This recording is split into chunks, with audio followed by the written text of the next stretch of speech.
Okay, so welcome to this next video for COMP3218, Game Design and Development at the University of Southampton.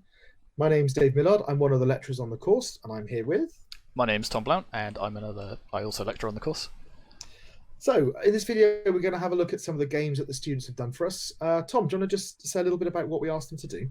Sure, this coursework was all about storytelling in games. So we asked the students to create a small game prototype in which they had to create a story with a game with a story engine. So somewhere where the gameplay affects the narrative and the narrative also affects the gameplay. And we asked them to base this on one of 3 different fairy tales. Okay, so the first game we're going to look at, I think, is called Trials of Stone. All right, Trials of Stone. A slightly austere title screen. Yep, but we've got the controls. It'd be nice if they were integrated into the game, but they're there. WSAD or left click to move. Interesting. Left click to enter. So is this going to be a sort of point and click adventure game? Use escape in case of emergency. It's like just going to eject me. I'm gonna load into the game and immediately press and blast it out the side of the machine. Emergency menu.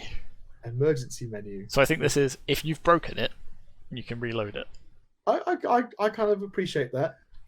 Okay. Oh, this is kind of fun. I like this. So we've got a little 3D room we can move about in. We appear to be. Have we got a neckerchief or do we have a beak? I think it's a beard. I thought it was a beak. I thought we were some weird duck person. But I thought we were a duck. Oh, it's a beard. Yeah, it's a beard. We're a dwarf again. We're a dwarf. Okay, so it's this one. So I like this little room. There's some nice little details. There's a sort of bit of paper on the table. Yeah, there's a chest.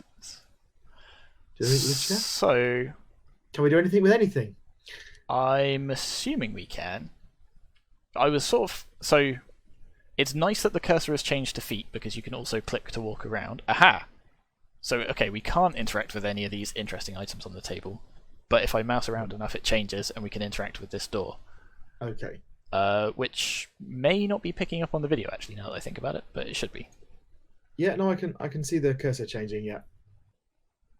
Boulder, clay, are you mortal? You must finish your brother's failed quests, lest you befall the same fate. How did you know they talk like that? It's the voice of the Mysterons. To free your first brother, you must fix the conflict between natural-born enemies, bees and bears. Bears. Okay. Okay. What? Return to the statues. We've just woken up in the morning. We've come out, found our brothers have turned to stone, and a mysterious voice has said, "Go and fix things between the bees and the bears." They're moving, so they just look like they're just grey. They look like they've been doing too much painting, basically. Right? If they're stone, they ought to be, static. Oh, there's a bear. Claire's still locked in stone.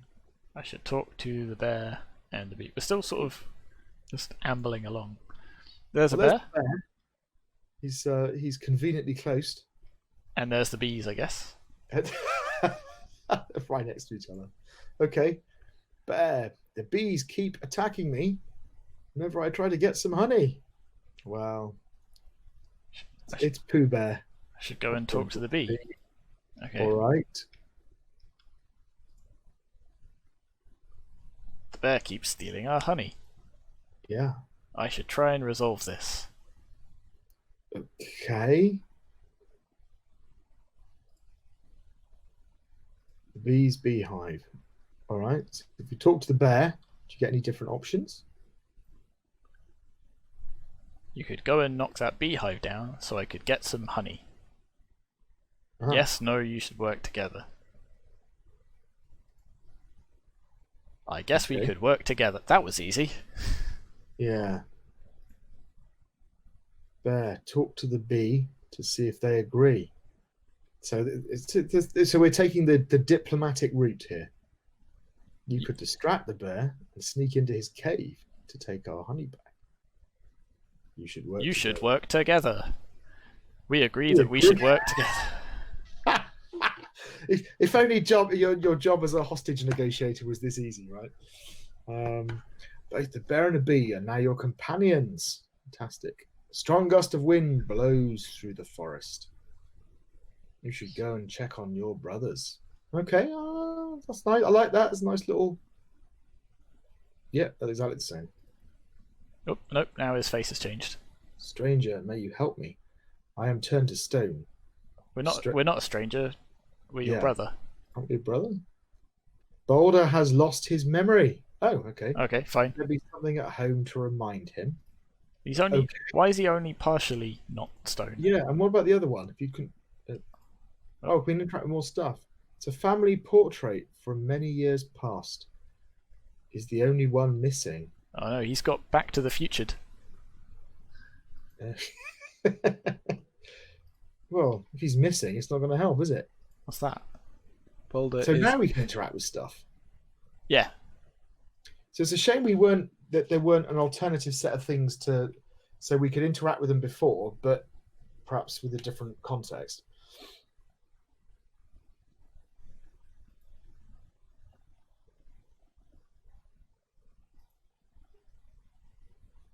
Okay. Really? So I was about to start criticizing it for there not being a whole heap of gameplay. Like the just Yeah.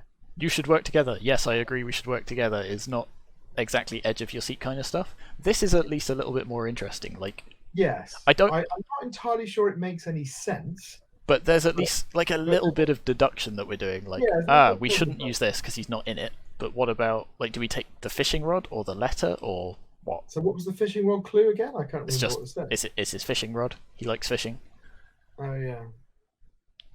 I mean, is there anything stopping us from just taking everything and just throwing them all at him and say, "Here's all of your stuff. Do you remember now?" Well, so the letter's got nothing to do. Well, at least that one has something to do with us recently and him. Yeah. So let's try that. From looking at their game notes, which has the structure of the narrative in it, I'm not sure we've made the right decision, but I don't really understand why not. So let's find out. Oh, we can't carry two things at once.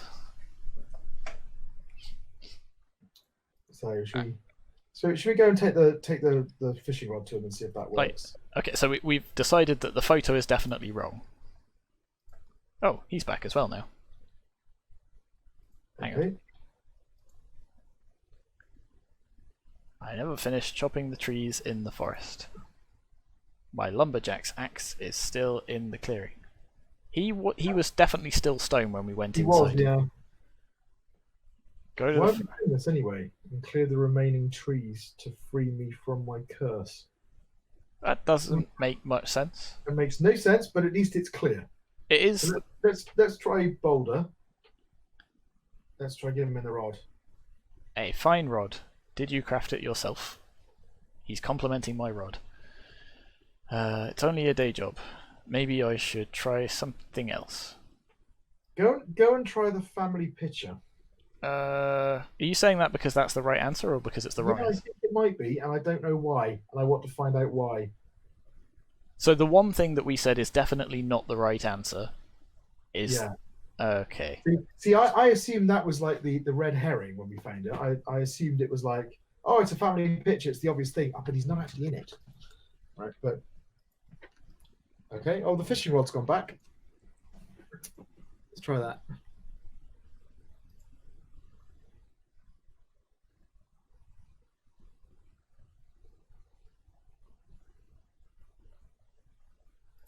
Okay, so it jogs his memory because it's why he wasn't in the photo. Yeah, okay. Not the best choice of clue, I think, but all right. It worked. I remember... Okay. We've been attacked by bears and bees. No, they're our companions, remember? Oh, well, they're terrifying. So, hang on. This says, find the lost key, but the brother said, just go and chop down some trees.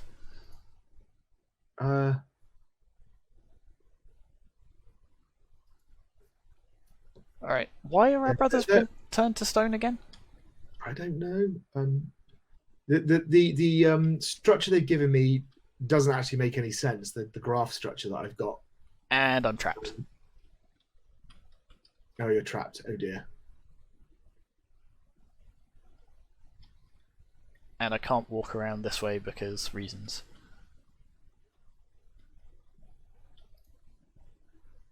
Let's try talking to them and see if that bumps them out of the way. Otherwise, I'm going to have to go through all of this again. Yeah. So it looks to me like you've done the first 2/3, and you're about to go into the last bit, which involves a duck. But we've not seen any ants yet. This game tends to do. Why can't I walk around here? So this is quite. All right, I'm gonna have to reload this. Yeah, go on. Okay, let's start going through the mark scheme while you're doing that. So in terms of the presentation, so the information, the graphics, and the audio, graphics are quite nice. They're consistent. Actually, they're rather appealing. I think the graphics. I would say the bear and the bee are not consistent. Let's have a look at the. Like, Well, they're fine. They're a bit weird, and there's always going to be some differences when you're mashing different asset packs together. So Yeah. on the whole, I think the graphics are quite nice. There isn't really any audio though. No, that's a shame. Should I pick something different here just to be different, or should I keep being diplomatic? Yeah, go for it. Let's just try a different route and see what happens. Yeah, okay. Information design. I'm not sure about the information design. There's the only real thing is the cursor changing. I mean, that's quite a nice little touch. Kind of indicates what you can interact with. But we're a bit lost in terms of the sort of state of the story or the state of our companions. I also can't get into the cave to Did you tell the bee that you would? Yeah. Oh. I think I did. Let me just try again. So the information design I think could be a little bit better, but the cursor is there. Okay, so a pass would be some attempt at information design, consistent but poorly chosen graphics, and some poorly chosen audio. So I would say that the information design is probably at a pass level, some attempt at information design. Yeah, I'd say the graphics are better than that. The audio is worse than that by dint of. The audio is poor because it's absent, and the graphics are up at the sort of satisfactory and good level. So for me, it feels like the presentation is probably somewhere between a pass and satisfactory. As a result of that, it's kind of in between the two. Yeah. Extremes. This is odd. This bit here, you gonna. So I can't. Again? Can you? There's no like distract bear option, so I don't really know what to do. Just do the beehive instead. Yeah, I can knock this down. There? Yeah, go on, clonk. Oh, there he goes. All right. So now, if you go and talk to the bear. Oh no! I just remembered there was an emergency button. I didn't have to restart. Oh yeah, you're right. We did the whole thing talking about the emergency. Ah well. Now we know why it's there at least. Screaming at us saying, "Hit the emergency button! Hit the emergency." Wait, button. did that say I've just distracted the bear, so now I can sneak into his? Yeah, I think so. But I've just destroyed the bee's house. I know, but you can go and get his honey back. That's a very odd texture. What's going on there? Oh, okay. Take the honey pot. Yes. But now I've just annoyed both of them, surely. Yes, that's good. Well, you've annoyed and helped both of them. Oh yeah, true. Gameplay. Set of complementary mechanics, smooth usable controls, meaningful play. What do we think?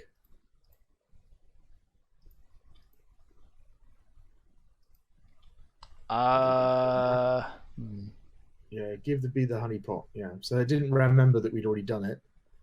We brought a honey back. Thank you. But you don't care that I just... Oh, the thing's not falling down anymore. The network of choices here don't seem to work well together. And this is my... Like, particularly this bit is not meaningful play. No. Like, you talk to them and say, you should work together, and they say, yes, you should work together. And the only way to do anything other than that is to do both of their things as well. But it's not... Yeah. It's not enjoyable, it's not meaningful, it's just... Click on the thing, go random decisions that don't really seem to have much impact. It's like, now talk to the bear, now talk to the bee, now talk to the bear. So in terms of meaningful play, I mean, I think this is down to meaningful choice, and we'll get to that later on. But in terms of meaningful play, is the problem here that you're kind of the goals that you've got, they don't, your gameplay goals don't make any sense. They're just kind of. It's a lack of contextualization. So okay, and what are the mechanics? So you can move about, you can move interact with things, and you can make dialogue choices. Yeah. That's it, isn't it? Seemingly yes. So so a pass would be fewer inconsistent mechanics, challenging controls, and limited meaningful play. The controls feel fairly usable. Yeah, they're alright. I mean, there's some weirdness, like you get blocked in or can't move, but I guess that's more bug than. Yeah. So I would say that the usable controls. So I would say that the mechanics are at the pass level. The controls are probably at the satisfactory level. So this is play. I think is actually at the poor level because it feels very random. So this, for example, I would say is example of bad controls. Again, either bug or bad controls. But I've walked over to here and now I'm stuck again. The second I get companions, they just immediately block me in somewhere. I can't move. Right. Oh, unless this is a level transition, and I can. Okay, it is. But again, no indication of that either. So I think for the gameplay, it's actually at the pass. I think one element is poor, one element is pass, one element is satisfactory. Look at the duck. Oh, I love the duck. He's great. Okay, bugs. Oh, at least you made it through to the duck quest this time. But his quest was chopping down trees. It was nothing. I know it's all over the place, isn't it? But grab your own key.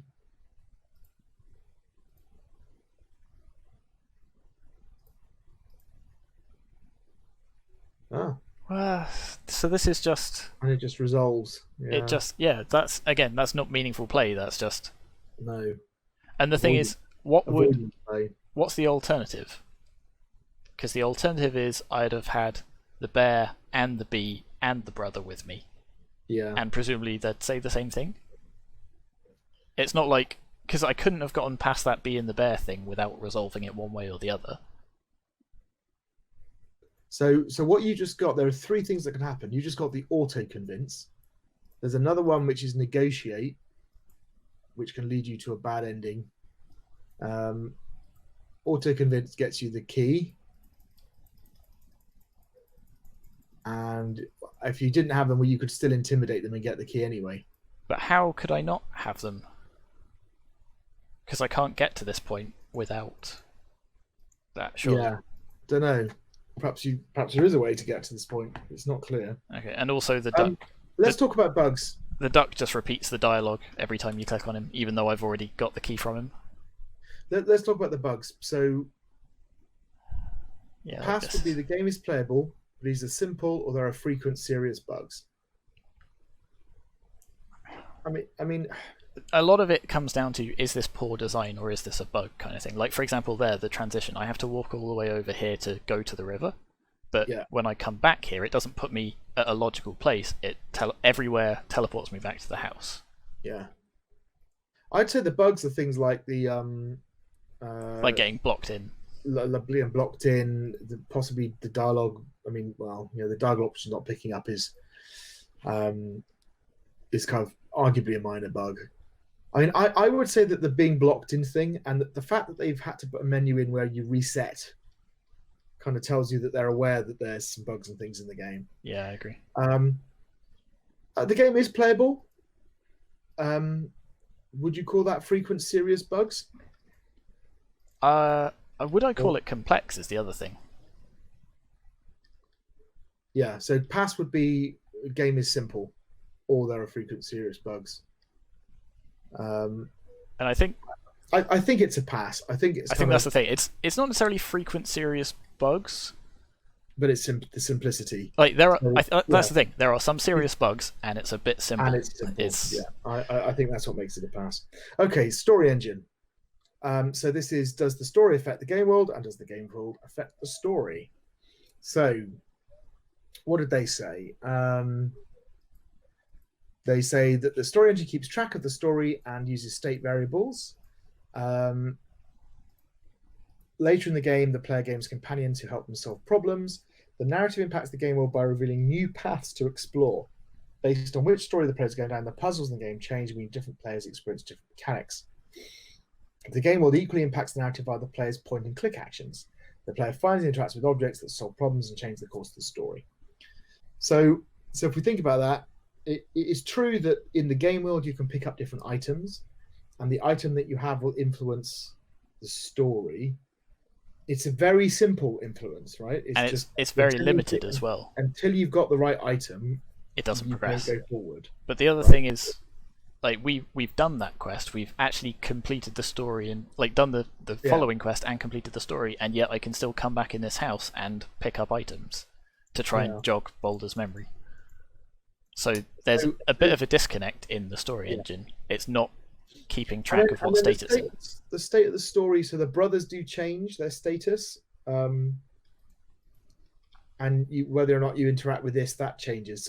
So I think there is evidence of it going both ways, but it's just very, very simple. Hang on. So I rescued this guy, freed him from stone. I go back in the house, come back out of the house, and he's stone again. Yeah, that's that. Yeah.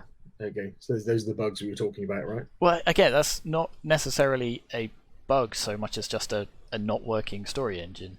So that, like you say, there's evidence of it going either way. So for example, like narrative impacting gameplay, depending on the narrative choice I make, I get a different companion following me, but it's not meaningful in any way. No. So I would say that good would be an effective story engine that's integrated in both ways. Satisfactory would be a simple story engine that with limited integration that goes both ways. Which goes one way or the other. And Pass would be a basic story engine with poor integration with the game world. So I think the problem is that we've actually got a simple story engine, even though they go both ways. I say there's definitely evidence that it goes both ways, but it's so I think it probably is at the satisfactory level because it goes both ways, but it can't go any higher than that because of the simplicity of it. I'd almost say it's between Pass and satisfactory. Yeah, I know what you mean because of the simplicity of the engine. You mean? Yeah.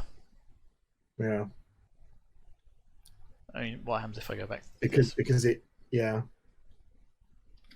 And also the fact, I mean, part of the problem is the story engine just isn't working, right? Yeah, like that's like here, like we've completed the quest and I've come back and I can still ask the duck to.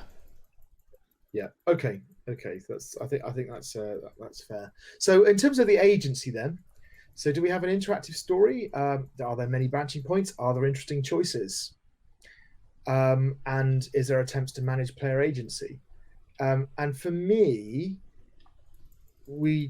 this is where there's a problem, because there is an interactive story, but the branching points are very hard to figure out exactly what's going on with them.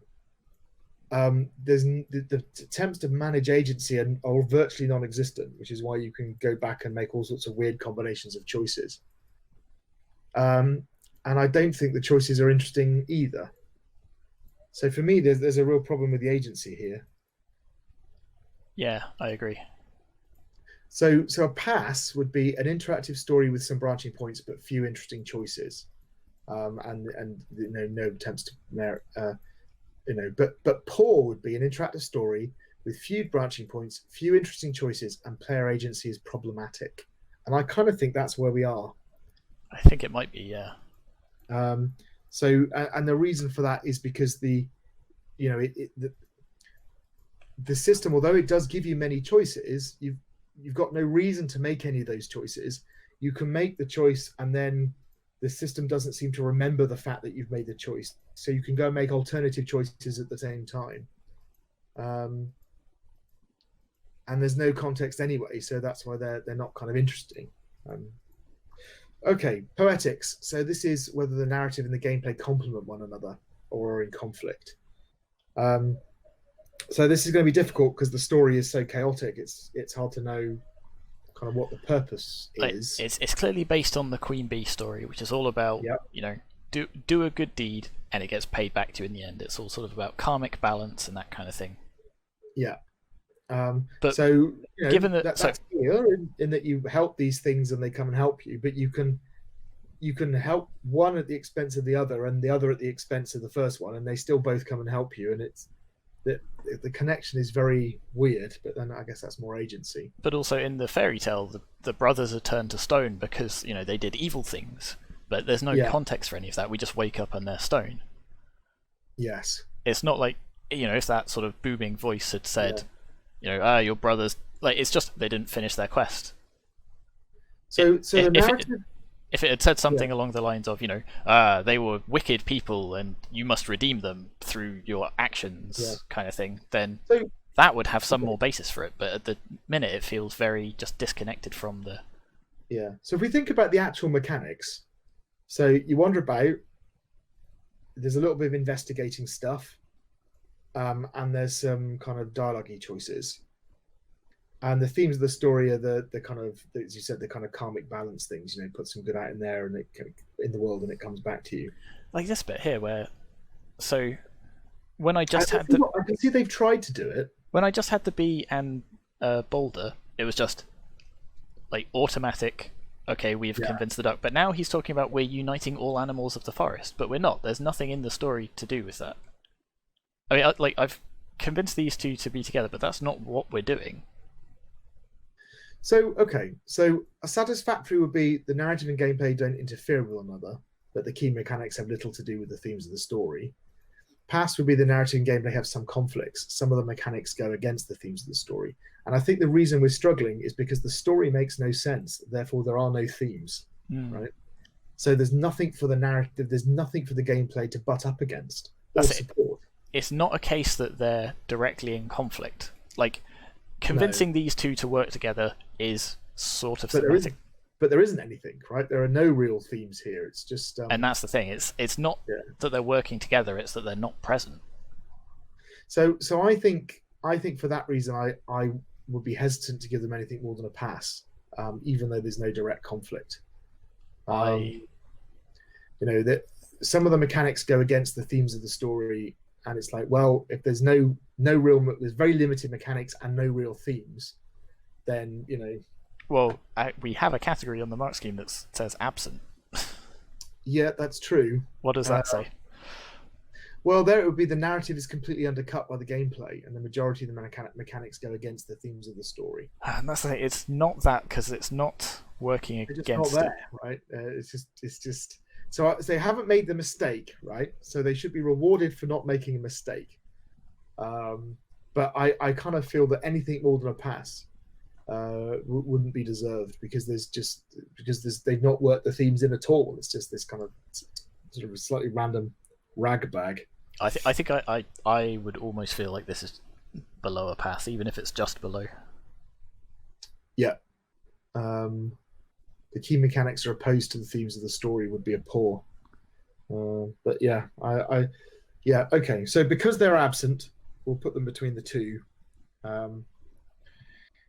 Techniques. So this is where I think they're going to have real problems. So this is the pacing of the story and the use of game writing techniques, right? So game writing techniques, we've got this little sort of introductory dialogue. We have some choices through the dialogue. There's not a huge amount else, but there are definitely elements of game writing techniques. They are telling or trying to tell a story. A little bit of environmental storytelling when you interact with the objects in the house. Arguably. Yeah. But the pacing is problematic, right? I would say there's no clear final peak, there's no resolution to the story, it doesn't end. And there's no real ascendant pacing. I mean, I guess you sort of like there's the hook at the beginning, which is you wake up, your brother turned to stone, you free one, and then you free the other. But there's no, like, particularly the second one falls flat, and I assume this is just because they ran out of time and they sort of had to rush that second half. But the second half is just you walk off the screen, you talk to the duck, and then the situation is resolved, and you walk all the way back. That kills the pacing of it. So poor would be no serious attempt to control pacing, and that feels what's going on here. But a pass would be partially successful attempt to use at least one game writing technique, and satisfactory would be successful use of at least one game writing technique. So I kind of think that while the pacing is a poor, probably the techniques thing is at least a pass, and that would therefore put them between the two. Yeah, I think probably. Feedback. From feedback, we learned that we should make sure the story is the focus rather than the puzzles in the game. We use puzzles as a catalyst to move the story along, but did not let them take over. We're advised to make our branches and endings distinct, so we introduced a bad ending where the player does not rescue both brothers. We tried to make both endings interesting so the player won't feel like they failed entirely, and also discussed the importance of agency, so we gave the player the choice of good and bad actions which have consequences later in the game. Are there good and bad actions? Not really. There's helping a bear, or helping a bee, or helping both of them. Also, the point is, by making the story the focus, that it's not that you can't have puzzles, but that puzzles should be in service to the story, right? So I feel that, first of all, that's not a particularly great description of what they were told to do. So we tried to make both endings interesting. How did you do that? What did you change, right? And they discussed the importance of agency. Well, they may have discussed it, but okay, they gave the player the choice of good and bad actions. So what are the good and bad actions? What are the consequences later in the game, right? So so a pass here would be feedback was not well articulated, but some changes have been made with limited success. I don't think the feedback's been articulated particularly well. I'm not sure that they've made changes with particular success either.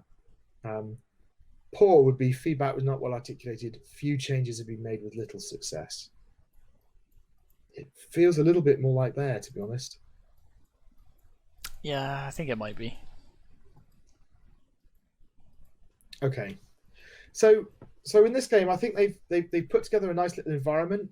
There are little bits of the game I like. So I like the little narrative puzzle in the house where you're trying to figure out how to jog the brother's memory. I think that's the bit of the game that works the best for me. I mean, the thing is, that's the only bit of the game that is really gameplay, right? It's make some deductions. It's just weirdly undercut by the fact that the thing that we both ruled out as obviously being the wrong answer was the right answer. The right answer, yeah.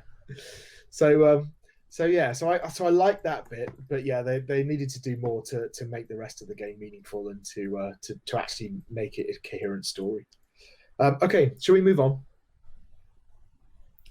Yeah, I think. Okay, interesting.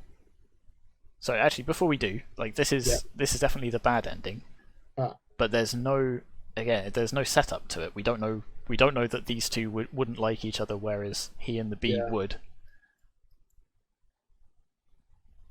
Okay, so there's a little bit more dialogue here and things like this. These ones seem to be greyed out, though. Offering him money? Where's the money come from? Bread. Okay, because he's a duck, presumably. Where'd you get the bread from? All right, that was quite funny. Oh, we like that. Peck, peck, peck. All right, okay, let's move on. Let's move on. And our next game is The Power of Four. So a kind of a title screen. Yeah, slightly austere again, but we've got the controls on it, which is important. Yeah.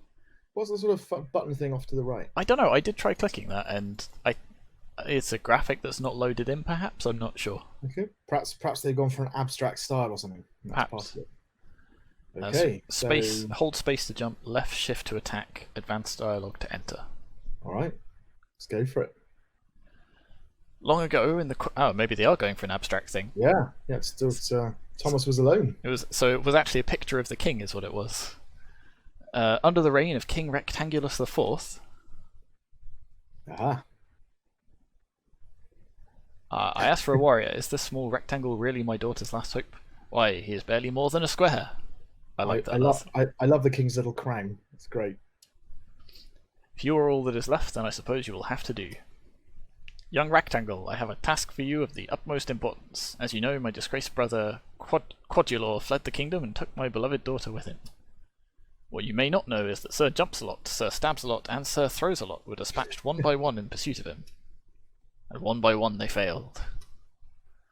And the aptly named Sir not appearing in this game. Yes. Not only that, but Quadrilor has used some foul sorcery to convert them to his cause, and now they guard the way to his castle. Okay, so a little bit of foreshadowing there. Yep, nice bit of setup. Those three knights were my most trusted and mighty warriors. I am afraid there is little hope for you, Rectangle. Should we just go home then? Nevertheless, with all my soldiers away at war, I have no choice. Okay, fine. Before you leave, I must warn you, you may encounter creatures known as the Green Ones on your journey. Ooh. They are rectangular in shape, but not in spirit. I do quite like the... they've definitely taken a theme and are running with it. Yeah, that's good. Enough talk. Enough talk. Alright. Let's go. So here we are. Yeah. So yeah, definitely definitely Thomas Was Alone vibe. I can actually face the camera. That's nice. Oh. That's very unusual. Okay. So when I hold space to jump, this bar fills up. Yeah. But I'm not pressing any direction buttons now, and I let go of space. Yeah. And oh. Okay. I mean, it works, but it's a bit of an unusual control scheme.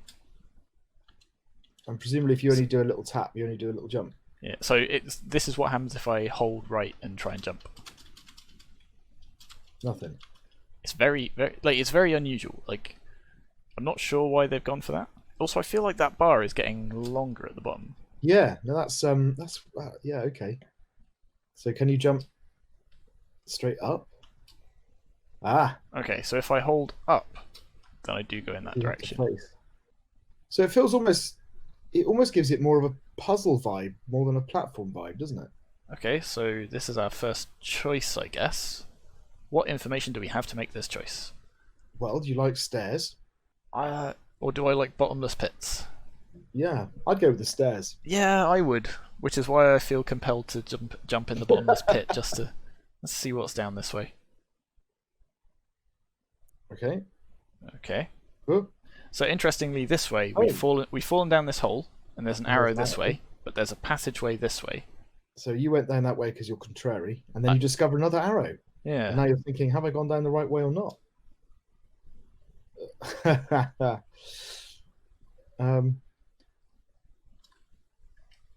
It is definitely more of a. So we've got. I assumed they were lives up there at the top, but they look like a health bar. But these spikes also just take away all of my health anyway. So one of the problems I think with that health bar thing, with the jump bar rather, is that you oh dear. All right, never mind. Let's not go that way. Tis a silly place. It doesn't show you the end of the bar, so it's actually quite hard. That. All right, you're gonna just Dark Souls away some of my health. Fine, sure. But at least we now know that it is health. Maybe that's what it's for. But now, I'm just gonna run this way, hit a spike, and see if I respawn with full health. I do. Yes. So I've just healed myself. Yes. And the pressure plate is still down, so this time it doesn't trigger. So maybe a little bit of a design oversight. Well, yeah, okay. But also me being sort of deliberately contrary. So the problem with this jump bar is I have no idea how far this is going to jump me. Yeah, that's what I said. I think the problem is that they don't actually tell you on the jump bar where the end of the bar is. So it's very difficult. If you want to do a 50% jump, it's very hard to know. Also, there's a roof there. Doesn't look like there is, but you can just about see 1 pixel worth of roof that I hit my head on the first time I tried to make this jump and then fell to my death. So I'd maybe make that a little bit more obvious too. I wonder whether it would be nicer to actually Okay, so that looks like one of the green ones. I assumed they would be smaller. Oh. Alright, so I definitely can't beat him, so can I... I'm also really surprised that he... I'm really surprised that he follows you off the screen. I don't know why that surprises me, but I'm... Yeah. Nicely set up little trap from though. Yeah. Like I definitely wouldn't have thought about that if he hadn't sort of pushed me in that direction. I wonder whether the jump bar, whether that would be better represented on the screen, showing you actually where you would jump to. The thing is, it's slightly difficult to control It- if you want to do anything other than a really big jump. Well, it feels like there's too much guesswork. I think it's like an information design problem, basically. Yeah. Halt rectangle. What button was? Enter. There we go. It is I, Sir Jumps-a-Lot.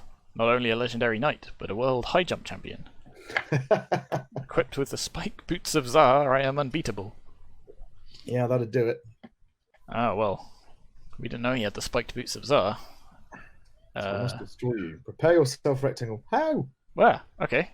Oh, I see. He's trying to actually jump on you and get Alright. with his spike boots. What do we... Yeah, I quite like some of the conceits of this game. I think giving him the spike boots and making it a kind of, he can jump on you puzzle is quite cute, actually. Sure.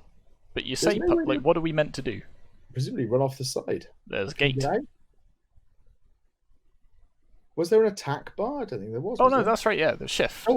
Oh, shift. There you are. Oh, got you. What? So I totally forgot that shift was a button. And I mean, it's in some ways it's a shame because they've actually used the game quite well to teach us things, but because they've used the game quite well to teach us things, We've forgotten the other things. we've completely forgotten the thing that they haven't actually taught us, which is the attack. So part of the reason I forgot was because that the green one or whatever it was, like they set it up so nicely that it looked like you couldn't defeat it, and then got you to trick it and fall. Exactly. Yeah. Also, I have no idea. Like, I assume I'm damaging him because he's flashing green, but also I have no idea what his health is. I've poked him quite a few times. Yeah, you have. I mean, there are some nice bits, right? Like, the reaction when you attack them is really nice. I mean, it's really clear that they're taking damage. And I really like the kind of the use of the abstract graphics to pass the information across. But yeah, Here we go. Here's the actual sort of the narrative every time choices. you kill another rectangle, do what you must. So we can kill him and absorb his power, which, I mean, maybe we steal his boots, or we can lose.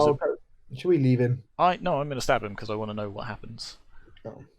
Like, I assume we're going to lose maybe It's attitude like that, which means we can't have nice things. It is. Bop.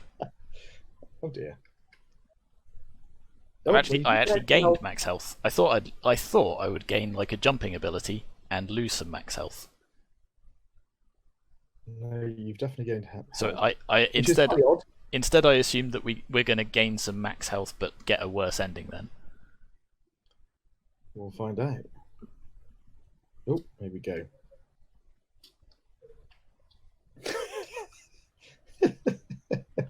This jump mechanics are bizarre. It's so strange. It's kind of interesting. Yeah, do you know what? I kind of admire them for doing something a bit different, and I really like the abstract look of it. They kind of, so they've definitely got a Thomas Was Alone vibe going on. And I like the fact that it's a platform puzzler which is a bit more of a puzzler than a platformer. Actually, in some ways, I'm kind of disappointed you can defeat those that way. Yeah, I was just about to say that. Like, it's. I really like the fact that you had to set up a trap, and I thought they were doing the similar thing, whether you get them to. Hey, look at that. Oh yeah. So those arrows feel a bit odd. Yeah. Oh, and it's timed. Good. Great. Yeah, I'm not entirely sure the purpose of that, but it's a puzzle, sort of, or like a test of skill, I guess. Okay. Well, I say test of skill. It's just run that way and then run this way. Yeah.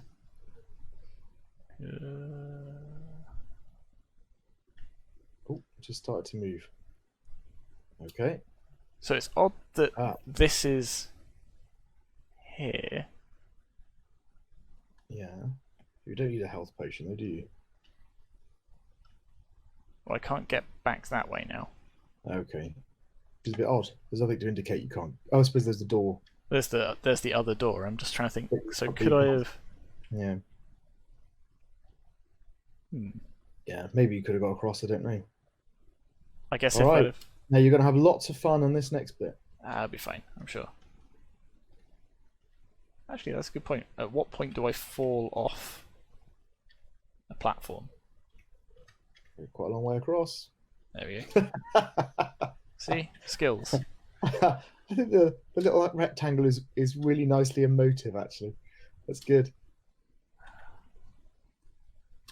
It's kind of interesting because it feels like every time I jump, I have to jump directly up first and then worry about movement. Yeah. And I think now that I've got that quirk, the jumping's a lot easier. It's still not what I'd call intuitive, No. but ooh, okay, Ooh. another boss arena. Sir stabs a lot. I wonder what he will do. Yeah, okay. I am the finest swordsman in the realm. I wield the gleaming blade of Nazir. Like, I'm kind of annoyed that when we defeat them and choose to absorb their soul or whatever, we can't also steal their magical boots. Yeah, it would have been nice if we'd have got the spiked boots from Sir Jump-a-Lot and we've got a bigger sword or something from for Stab-a-Lot. While But my yeah. opposing sides are of equal length, I shall not let you pass. Okay. Very good. Oh my goodness, he really is stabby. Yeah. Yeah. He's interrupting my jump. Ah! Okay. You know, I was going to say, I don't think I necessarily need this extra max health to finish this, so I can try and get the good ending. Yeah. But no, I'm kind of glad I took it now. On guard. Oh, I like that. I like the fact that he doesn't bother going through all his spiel again. Just Oh, goes that straight is to it. nice. But, oh, okay. He seems really difficult to kill. Stabby.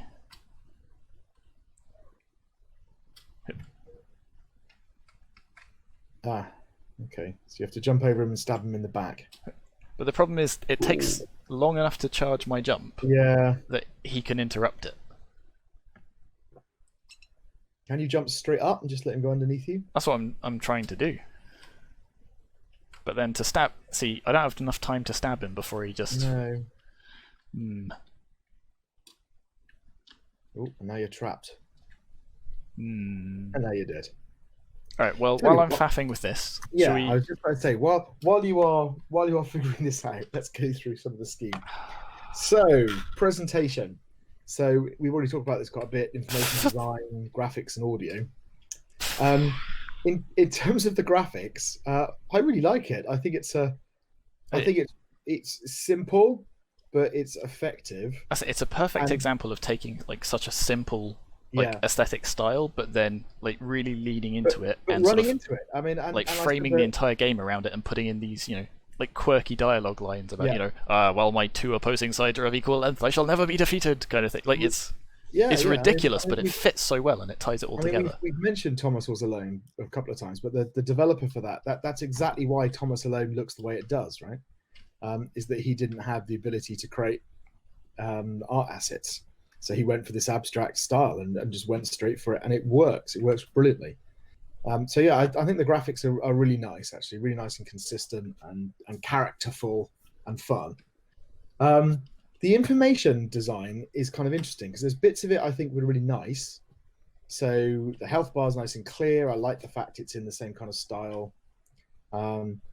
The kind of reaction of the enemies is really good. It's very clear when you've been hit, when they've been hit, all that kind of stuff. Yeah, because I go. But the health bar, sorry, not the health bar, the jumping bar is quite unclear, and where you're going to jump to is challenging, and you also don't know what the status of your enemies is. You've got no idea. You know, are you really miles away from killing him or not? Right. So I think the information design is a bit more of a mixed bag. What do you think of the audio? There isn't any, Okay. which is a So bit that's of a a shame. real shame, because again, that's something that you can do on a game like this that kind of, you know, really elevates it and makes a massive difference. I've got a problem here. I'm not Yeah, sure I'm going to be able to I- defeat him because in the Yeah. time it takes me to stab him, he turns around and stabs me, and I can't get away. Do you need to just stab him on the right hand side of the screen? Oh, you mean just instead of trying to run away and get prepared for the jump, just immediately prepare for the jump? Can you jump on him? No. I can, but I can't stab down. I can stab up, but I can't stab down. I'm just wondering whether when you stab him, whether you, rather than running away, jump up. Yeah, I'll give that a go.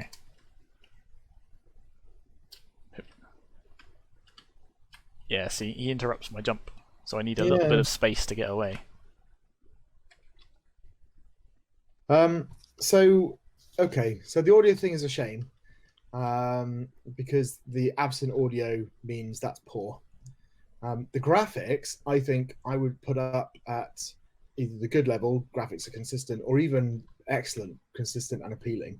I think because of the way, so it's not necessarily graphics, but it comes under aesthetics, because they've woven sort of the graphical choices into the rest of the game and the dialogue. I think that means the graphics at least are excellent, if that makes sense. So we've got one of the aspects is poor, one of the aspects is excellent. The information, satisfactory is key information is shown. Good, key information is shown clearly. I think it's probably a satisfactory, I think. Yeah, I think the information that is shown well is good, but not all the information is shown is the problem. So that gives us a poor, a satisfactory, and excellent. So that averages out to be a satisfactory, I think. Yeah, possibly a little higher than that. Are you thinking because of the that whole kind of coherence thing? Yeah. So the information is shown in the same style as all the rest of the game. Yeah, I'd be happy with that. Okay, so gameplay. Says as you struggle with the gameplay. Yeah, is there a set of complementary mechanics? Are there intuitive, smooth, usable controls? And is there enjoyable and meaningful play? So what are the controls like? We've talked a bit about them already. I mean, the movement, this one's kind of interesting because they've not done, the typical and traditional sort of controls. But I don't. The controls they have feel fine. I wouldn't say they're intuitive. Yeah. But I almost don't want to penalise them for trying something different. Yeah. The problem is, again, it sort of ties back into the information design in that because of that they're tricky to use, not just because, I've not used them before. Yes. Yeah. I mean, in terms of whether it leads to meaningful play, I mean, I'm certainly playing it. I'm certainly having fun. I mean, you're finding this hard, but I don't think. Yeah, I don't think it's because you can't control the character, right? It's that the other knight is their behaviour is very hard. I wonder whether there's a pattern to. If you just watch him move, does he kind of? It feels like he pauses at some points longer than others, like there. Yeah, there, yeah. But because there's no telegraphing of that, I can't tell whether he's about to do the pause. I'm trying to figure out if it's like every other jump, or whether it's on the right-hand side or the left-hand side that he pauses for longer. Yeah. There feels like there's definitely times where you should have just keep out of his way. But even those times, yeah. So good would be a set of complementary mechanics, smooth usable controls, and meaningful play. The mechanics here are jump, stab, toggle switches, health. You've got interaction with the environment like spikes. You've got the sort of the special boss fights, I suppose, these guys, and you've got the green ones. So there's a relatively large amount of stuff going on. So I would say that counts as a set of complementary mechanics. Yeah. And I think we've got meaningful play. Are the controls smooth and usable? I mean, they're usable, I think, which is more at the satisfactory level. I mean, my feeling is that actually the mechanics will work pretty well and are probably maybe even higher than good. You've definitely got meaningful play, which is good, and I think the controls are probably usable, which is satisfactory. So I would say overall, I put gameplay as good. Yeah, I think so. And bugs, other than this fight being really hard, have we actually spotted anything that's a real bug? No, although I guess this will come under sort of managing agency. I was going to say sort of like, where do we count level design in this mark scheme? Like, do we sort of count that under gameplay, or are we going to sort of look at that more in terms of the narrative and the sort of story? Well, not story engine, agency. Yeah, really. I mean, it's not something we're explicitly marking. So I think kind of we'd have to see how it comes through in things like agency. Because there are definitely some interesting paths, and I'm not sure. Anyway, we'll have a look at that later. I mean, as far as I can see, there aren't any bugs, right? I mean, it seems to be fine. So... Like again, it's one of these things that like it's a design decision rather than a bug. Yeah. So actually, I mean, game is playable, is reasonably complex. There are no obvious bugs. I think that's excellent. Now we're gonna get into a little bit of trouble because we're onto the story engine, and we maybe haven't seen enough of the story to know this. So let's see what they said. The player will gradually change in appearance to look more like one of the green ones if they choose to kill opponents rather than spare them. Yeah. I've not noticed you changing. Have you changed colour since we started? I've only killed one. Did you start off as red? Yeah, I think I started off as slightly more red. And now you're brown, so maybe you are changing. Sparing opponents will result in useful new abilities being awarded later in the game. The attitudes of characters towards the player will differ depending on their choices. There are 4 differing endings based on how merciful or ruthless the player was. Okay, so yeah, you effectively have 3 boss fights where you kill or spare. Then you have an interlude where anyone you spared will appear and award you with a unique ability, and then you have a final boss fight. And then you have a final dialogue and an ending. Okay, which we may never see. Sorry, I think I've cracked it, Dave. I think I've cracked it. Ah, okay. What's the? It's just to wait and see if he immediately turns round, stab him once, and then run like hell. And if this guy has as much health as the last guy, I'm going to be in trouble. No. So that's his tell, right? Nope, I've already wasted it. If he turns around straight away, you can't go near him. Maybe it's a little bit too subtle, but at least it's there. I messed it up. Oh. The problem is every time you mess it up, you then miss an opportunity to stab him, don't you? Yeah. Go. Oh no. Oh yeah, that's really. Yeah, go get him. I think it's every 3 times. All right, 1. 2 turns. 2. He turns. He turns. Yeah, you're right. It is. So, and that's why he alternates from one side of the screen to the other. So again, if they'd chosen like 2 times, it would mean that every time he went to one side of the screen, he'd have stopped. Or even just the sort of like he shouted something. Yeah. So I think the things I'd have done is either made it 2, so he always does it on one side. It makes it a bit easier to remember what the state of him is, or to give him a stronger tell rather than the turn around thing. Like you said, a noise, a kind of flashes, something. I mean, maybe if we were playing this sort of and not also trying to critically appraise it, we'd have noticed that sooner. But yeah, it would have been nice. We got there in the end. Yeah. I bet they've been shouting at us this whole time, going, well, yeah, it's obviously every 3rd time. He's got a lot of health, and I've only got a couple left. So again, this is. Yep. I don't know how long we're going to be here. I wonder if you can get. You're getting 2 stabs in each time, aren't you? Yeah. There we go. Got him. Oh, thank God. I know where I'm beaten. Yeah, no problem. No, thank you for that. Will you show me mercy? I did not. Down in pursuit of power. I did not show Sir Jumps-a-Lot mercy. I stabbed him good.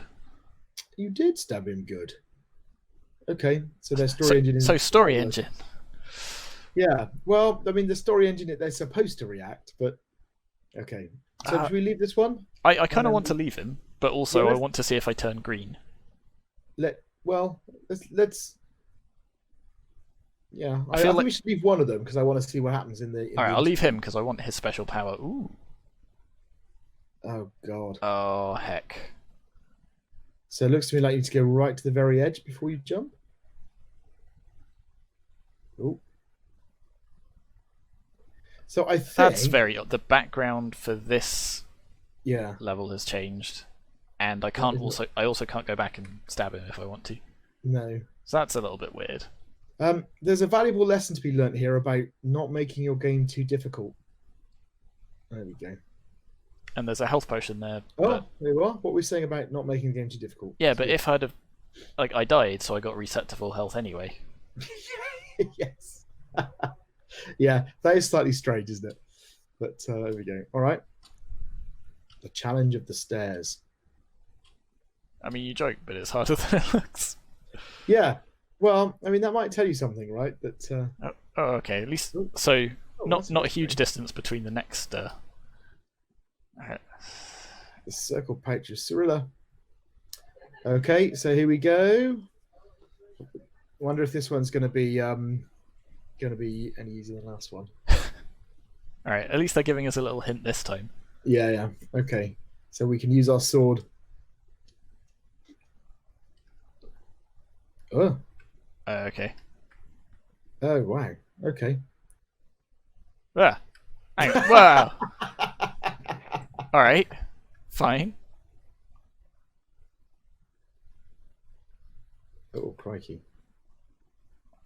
I quite like the fact that they've developed with these very simple mechanics. They've developed 3 different boss fights with different characteristics. Yeah. It's quite nice, really. Like on the surface, the gameplay might look quite simple, but the fact that they have these different Yeah, different boss fights is kind of nice. Ooh. And again, he's got like a little different introduction. I really, really, really think they needed some feedback as to the health of the bosses, because you're playing this completely blind. You've got no idea how well you're doing. And one of the problems is you want to give people that incentive to keep coming back if you're going to kill them off. And the way you do that is by giving them that kind of feeling of, oh, you almost did it. You know, you almost got there. Go on, just put another pound in the machine, and you can Exactly. do it this time.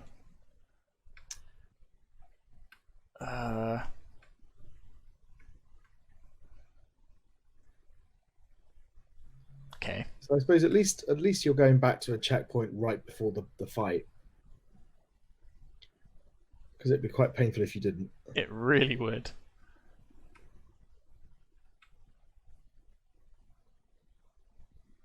So the problem is, when you press the sword button, it only stays up for like a little instant.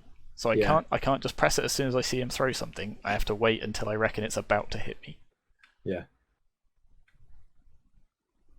All right, getting the hang of it now, I think. He says and then dies. Well, this has really got 1 health left. Not putting the pressure on or anything. Oh heck, have I?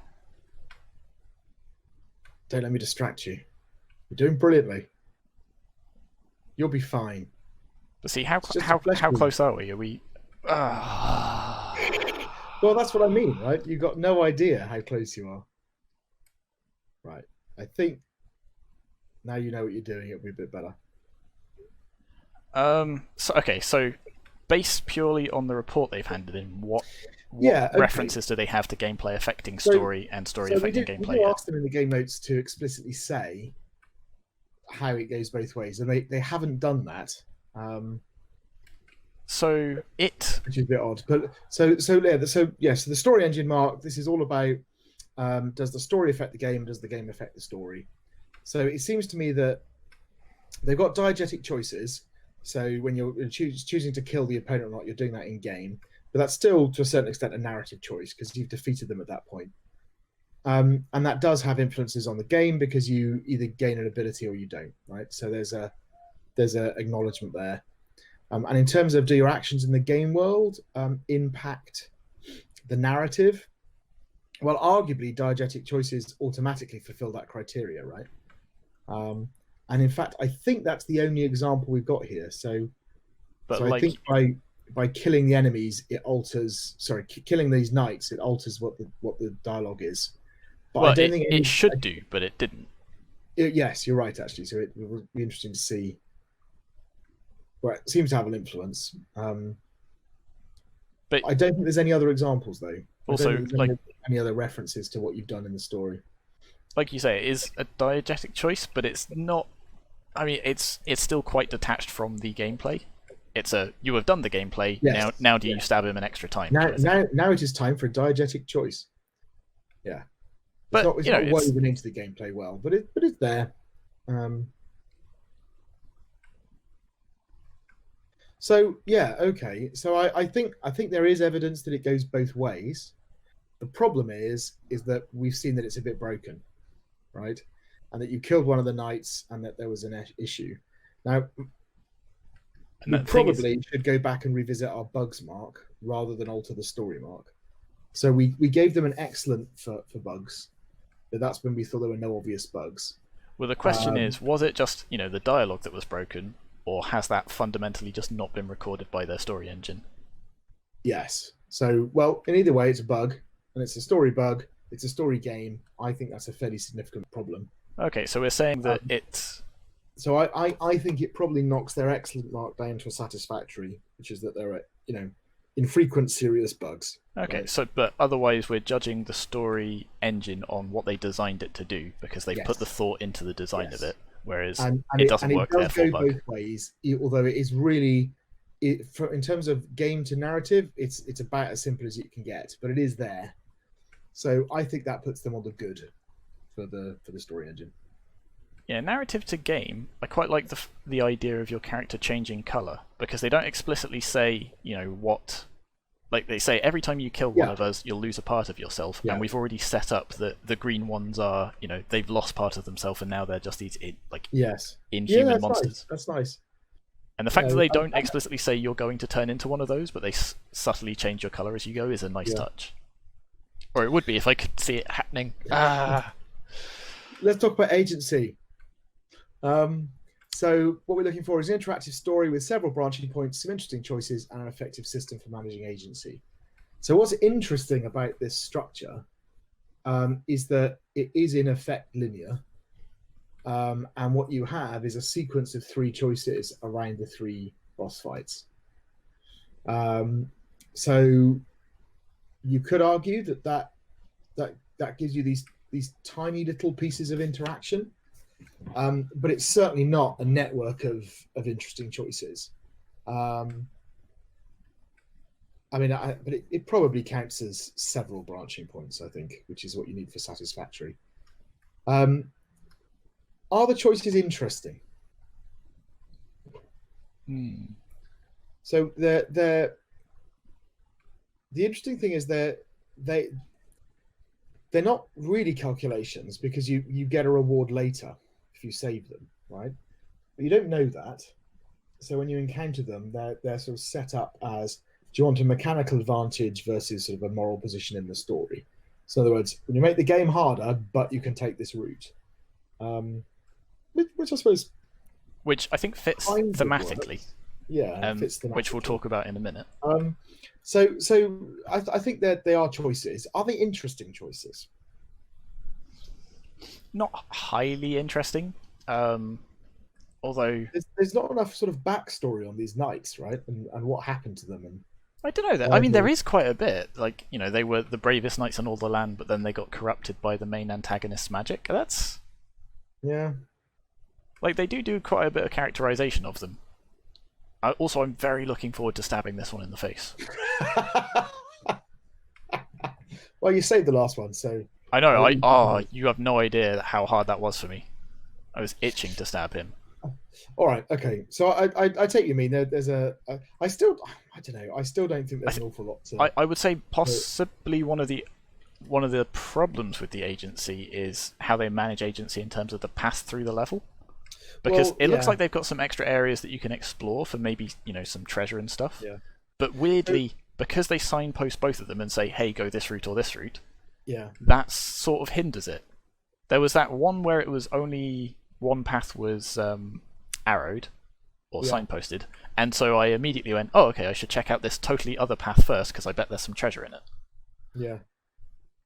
And I'm kind of regretting not getting right to the end of that.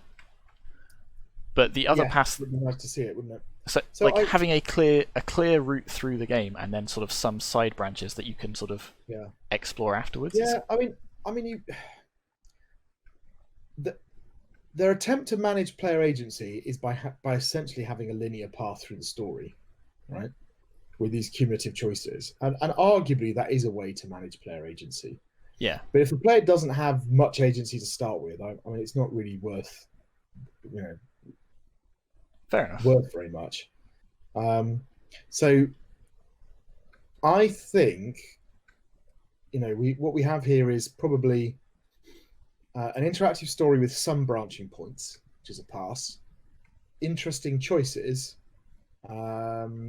which is kind of a satisfactory or good, but not really any mechanisms for managing agency. So I which is what you'd need for a good. So it probably feels more like a satisfactory for agency. I don't think your agency is problematic. I think it's fine, and I think the choices are okay. But I just don't think there's an awful lot that they've done to give you agency and then to manage that agency. So do you think that puts it halfway between satisfactory and good, or satisfactory overall? I kind of think that probably leaves it at the satisfactory level. Okay. An interactive story with several branching points and some interesting choices. Oh, I did it. Right. Well done. You win, Rectangle. Right. I'm ashamed to... Yes, we're ashamed for you. Let us help you out with that. Okay. Boop. It's a lovely speech. It's just callous. It is. Callous. He deserves it. And he's just giving you more health. There we go. Now I'm turning green. So narrative affecting the game world. Yeah, there you go. So I'm hoping we'll get to some sort of interlude. Oh, Greetings, Rectangle. Thank you for your kindness in sparing his life. Okay. Okay, so I expect that first screen we were supposed to get the person first, yes, but we didn't because we killed them. So it is remembering it. So that was probably cool. So I've got a good sword. Lovely. Goodbye. Okay, so you've upgraded your sword. Oh, okay. So perhaps you'd have got super jumps and spiky boots. So maybe I would have gotten his boots. Yeah. And then here we'd get some throwing discs, I guess. Yeah. Okay. All right. Overall, okay. Here we go. See, he's got golden spiky boots. Yeah. So do you think he's got all the abilities? Oh God, this is gonna. I bet you he has. I bet he You're does. in trouble now. See, this is problematic as well. Mm. So I was going to say before, like, oh, okay, if it was just a slight dialogue bug, then maybe it's not such a problem as a bug. But if this is like the culmination of the climax and it's still bugging it, then it's a bit of a shame.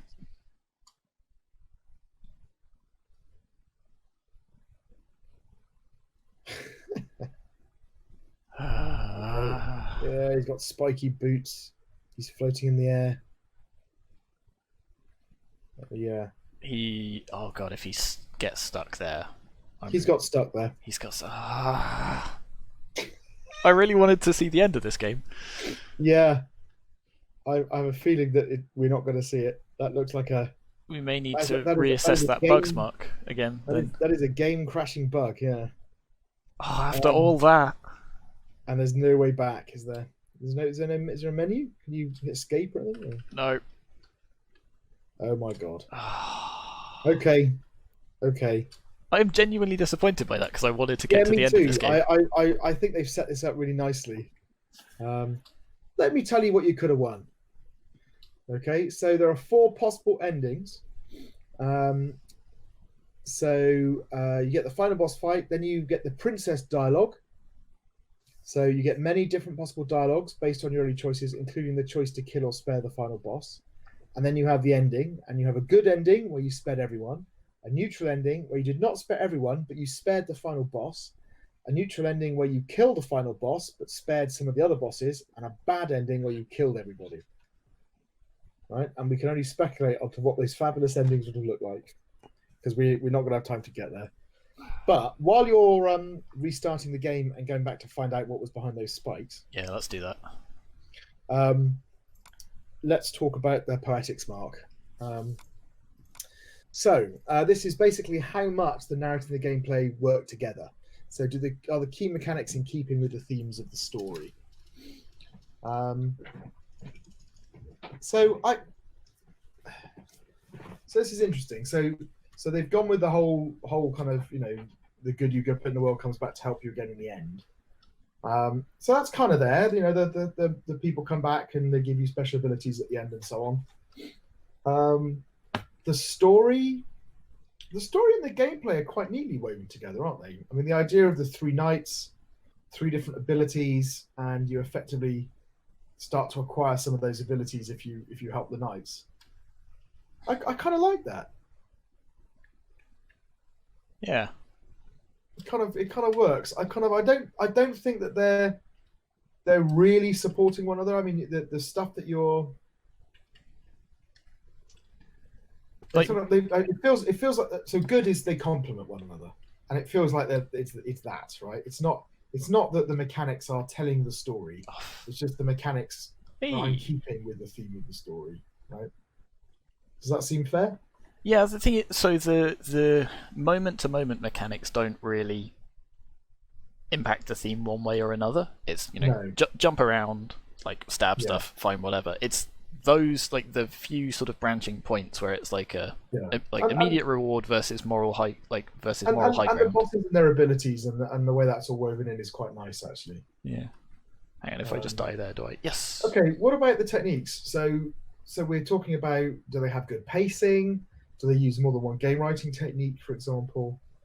So what do you think about the pacing? I mean, they've used the boss fights to give you quite a nice pacing, actually. I actually think the pacing is like excellent. Like, yeah, it's really quite spot on, isn't it? So you start off with a kind of a little bit of low key exploring the levels. You're encountering static enemies. You meet the green ones. So having restarted this, I actually really like their level design.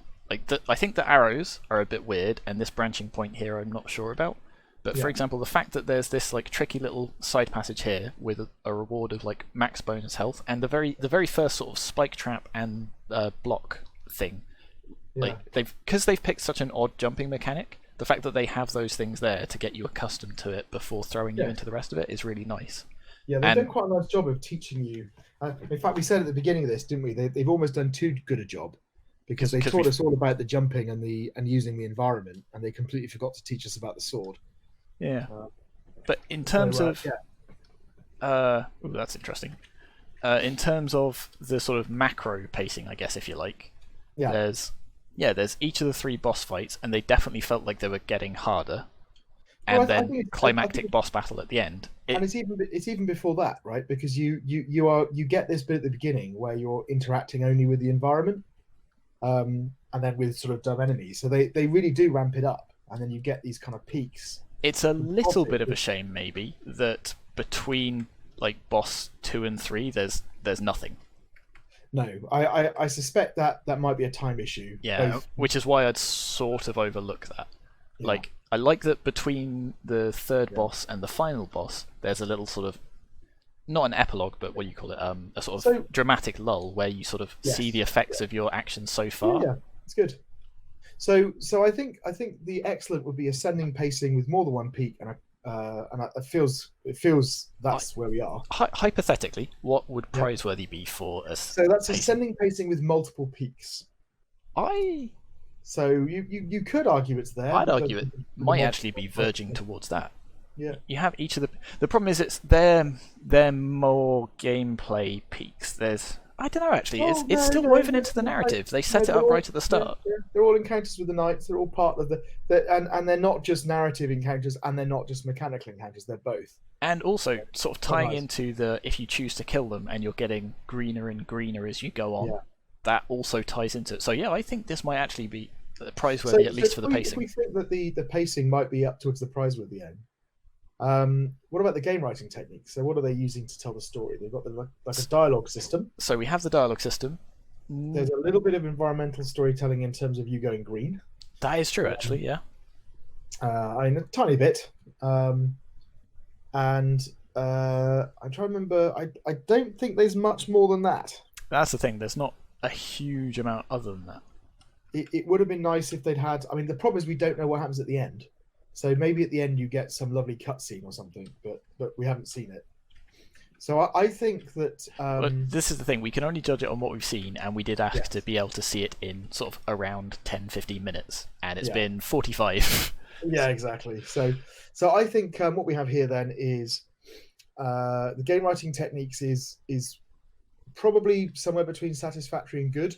So satisfactory is use of one game writing technique, or good use of one game writing technique, and good is use of more than one. So I think what we have here is sort of 1.5. They've got the kind of dialogues, and then they've got a little bit of environmental storytelling as well, but not barely anything. So it feels like a sort of between the two.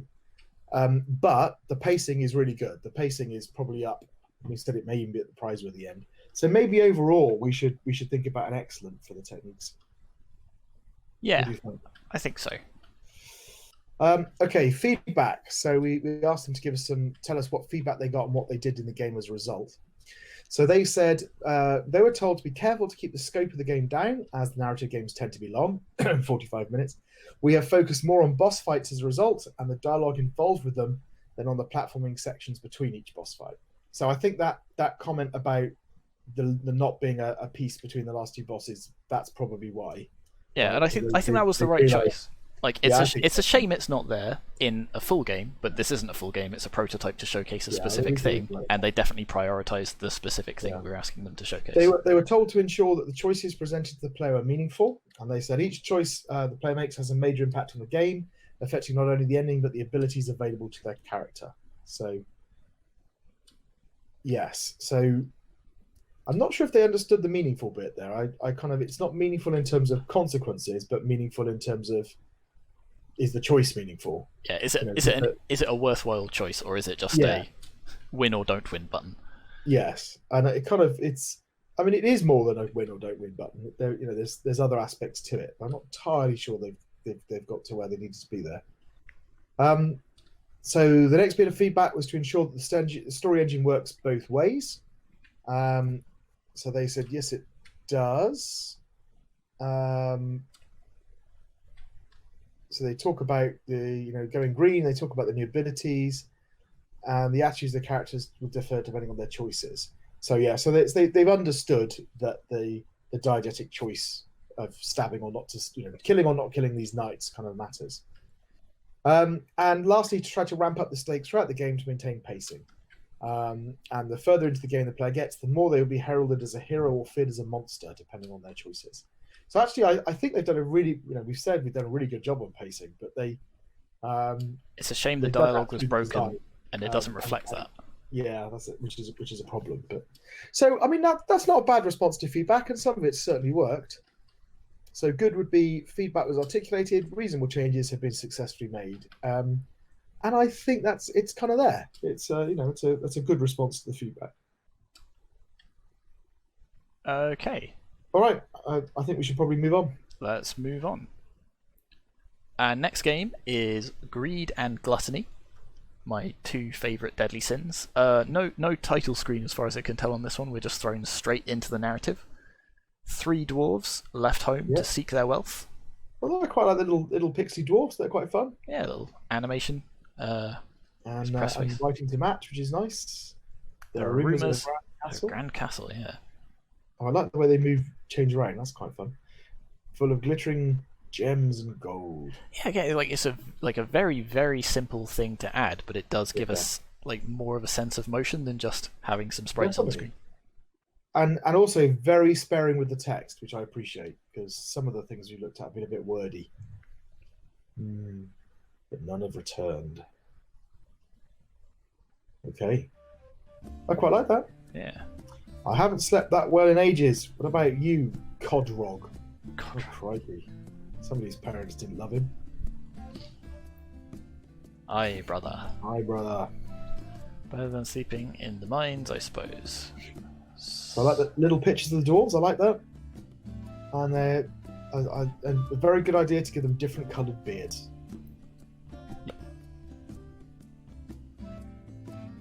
Shouldn't be a few more miles. Better get a move on before all those gems are taken. C to show controls. God, that is a lot of information on the screen.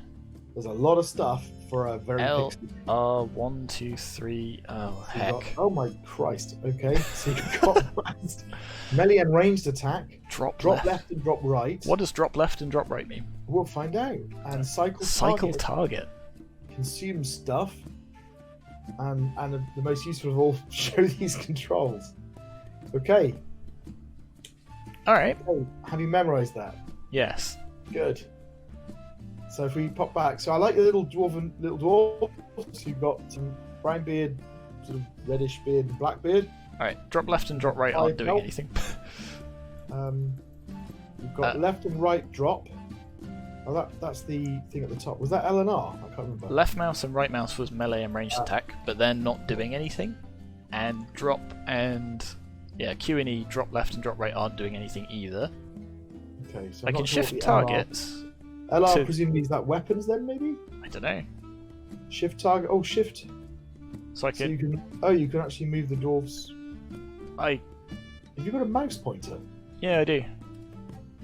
Oh my life, there's a lot going on. All right, okay. Well, let's All right. Where should we stop go? being overwhelmed by the 1986 aesthetic and graphics, and let's just go and find some stuff. All right. Where are we going, Dave? Yeah, I would go somewhere. I think suggest- it said east. I think. Did it say east? I think so. Oh, there's a sign and there's some stuff. What are you doing? Why did you stop moving? The gate's locked. Why don't you just climb over it? It's just as short and fat as you. Break it open. It must be something you can use. Okay. Is this the bit where you have to go and get a weapon? Or there we Oh, go. there's a bow. There's a bow, and there's a sword, and there's a what looks like a question mark, but it's probably like a something else. I don't know, a magic staff maybe.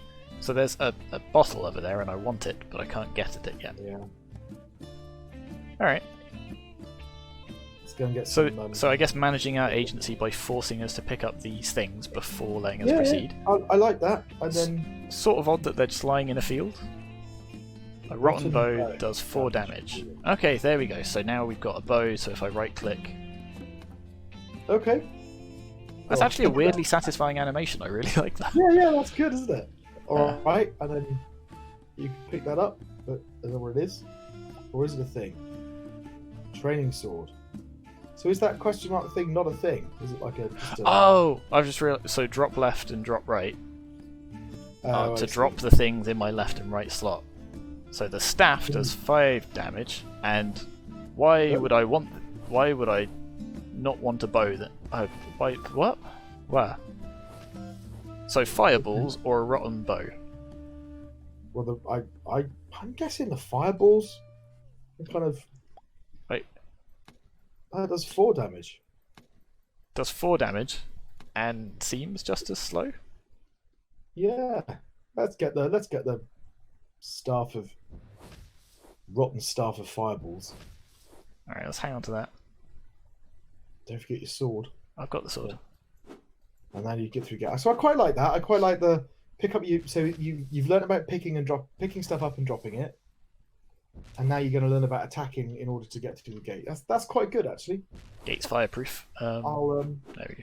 The gate's... I'll maybe take back what I said about the thousands of controllers all on screen at once.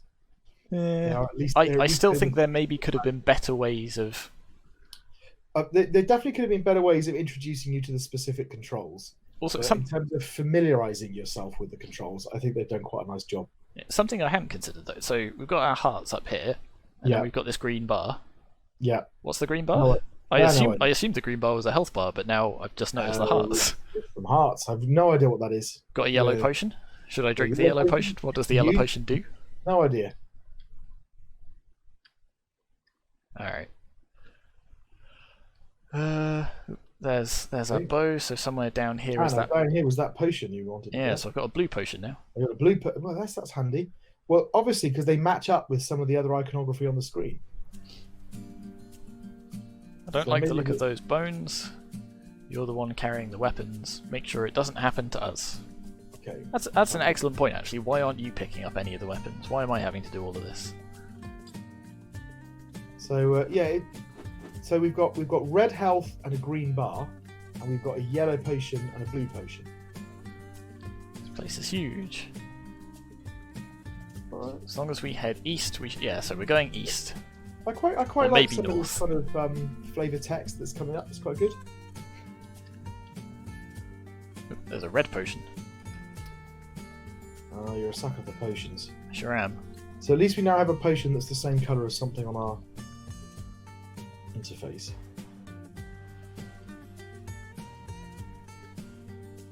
Oh, there's some lovely music going on in the background, by the way. Oh, that's a bee. Ah. Uh, Fireball. Oh, I think he's getting. Oh, it's interesting. It's your yellow one that's going down. go away. Go away. Can't. Is there any friendly fire? No. So I've lost a heart, and I've lost half a bar. Pardon? I've lost a heart, or half a heart. Do you think they're both? Do you think that's these are like your lives? The hearts are your lives, and your health is your green bar. So I've lost half a life. Yeah. Maybe? I don't know. It seems a little bit redundant. Let's play potion roulette. I'm going to drink potion number 3. Oh, no, I'm just going to throw potion number 3 over there. So, yeah. Okay, so if I target I'm a little bit worried. I think we've been playing this for about 10 minutes now. Wait, what? And we haven't got to the first choice of the game. So I used all of the potions, and they all made this green bar go up. I'm assuming because I'm pointing at this one. I mean, part of the reason we've not gotten to the choices is because we've sat here to try and figure out what on earth is going on. I don't know what the pointing to the different brothers does. And now I can't throw the potions away. Oh, okay. When they were full, I could throw it away by not having one of these selected and then trying to use it. But now they seem to be anyway. Let's push on. See where we end up. What happens? Marking our first arrival today. Made it just before sundown. After a good night's rest, off to Crystal Castle. Okay. I was trying to light the fire. Oh, there's a bow over here. Is it any better? So I can't. So you have to drop a thing and then pick it up to find if it's any good, right? Yeah, and it's the same as the previous thing. So, no, that's the answer. It isn't any good. Give us our fireball staff back. Oh, and there's. Okay. Is that the same? Yep, seems to be exactly the same. Exactly the same. Okay, fine. And then what are we actually supposed to do here? I don't know. It said go north or maybe east. So we came over here, we fought a bee, and we found a sign saying some other people had come here. Yeah. Anything over this way? We're in the boundary, I guess. Ooh, What's the potion? So it just looks like your potions refill, basically. It looks like these are separate health bars for each of the. So this brown dwarf. Or, Oh, you think that's your main character, and then you've got your two brothers that are helping you. yeah, and I guess they just share a health bar because it's easier. Okay. But why Right, is it me? different iconography? I don't know. Why are they lumped together? I don't know. Why do you even have different health bars? You know what? I'm just going to see what happens when they take damage. See, your problem is that you're at heart a tester, a games tester, right?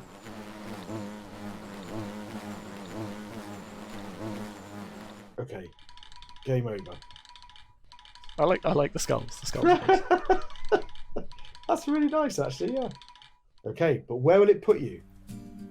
Oh, okay, it puts you back here. All right, so there's a checkpoint. It's not remembered the potions I had. Right, we've now been going for nearly 50 minutes, and we still haven't reached the first choice. All right, I will expedite by going in totally the wrong direction, apparently. Yeah. Well, I've lost all my. So I've got the same weapons I had, but I've lost my potions. While you're exploring, should we talk about some of the qualities here? Yeah, we should probably press on. What do you think about the presentation? So the audio, the graphics, the information design. We've touched on it quite a bit already. Oh, that's good. Oh. Okay. Yeah, what do you think about that? Graphics are lovely, music is lovely, information design leaves something to be desired. Yeah, I think that's pretty much where we are. So let's have a look at the loveliness of the graphics and the audio. Excellent is consistent, appealing graphics and good use of audio. And praiseworthy is consistent and thematically resonant graphics. Excellent use of both audio effects and music.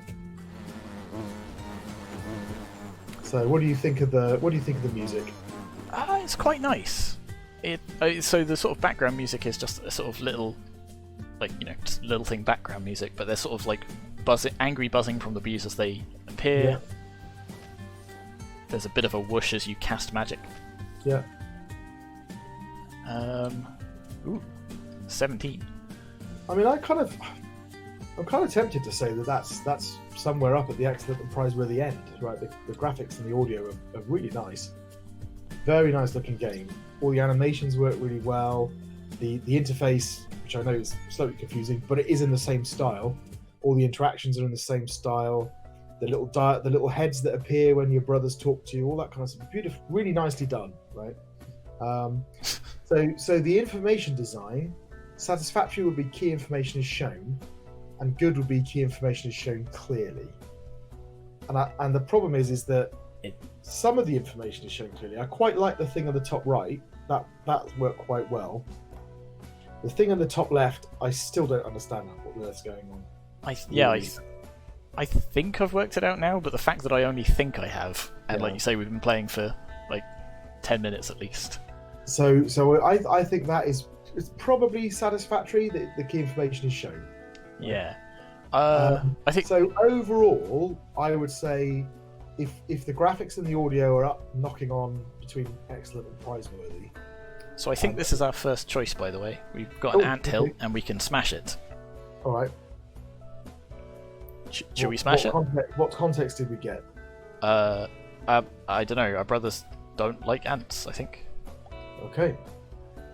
Well, we can choose not to smash it. So our main character, the main brother said, don't the poor ants. Okay. But there's no reason to smash it. There's no ants coming out of it. Yeah. It's just there. Okay, slightly odd. I mean that is kind of all the context there is in the sort of original fairy tale. There is. They want to smash it, and he's like, no, don't. But you know, it would be nice to give them a reason. Be like, maybe there were ants scurrying around that you have to fight to get past, and you can choose to either just fight them and get past them, or you can go and destroy their anthill in a peak of rage. That's a bit more of a useful choice. Anyway, should we finish off the presentation? Yeah, sorry.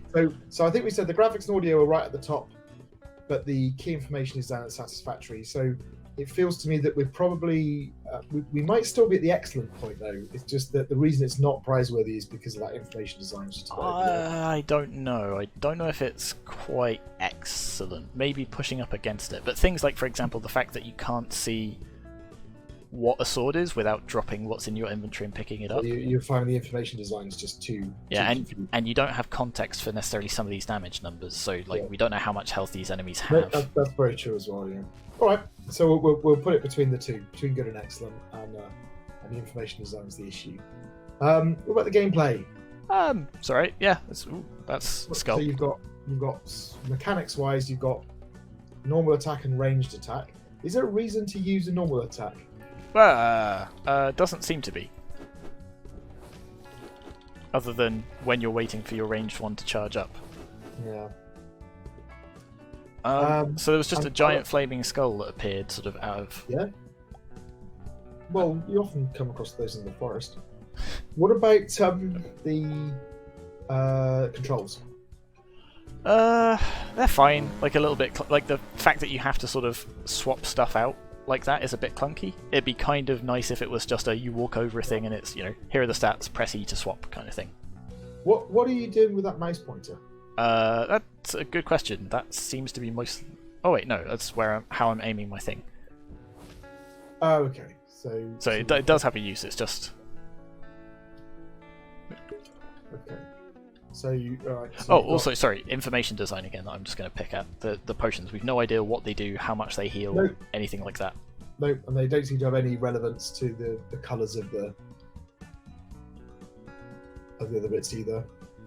So okay, so what are the mechanics here? So you can attack, you've got melee attack, ranged attack, You've got potions. You can pick up weapons, swap weapons. So there is quite a bit going on. Yes, there is. I'd say there's at least a set of complementary mechanics. You might argue is there a wide set of complementary mechanics? Not 100% sure about that. Intuitive and usable controls. I would say that I wouldn't say they're intuitive, but they're smooth.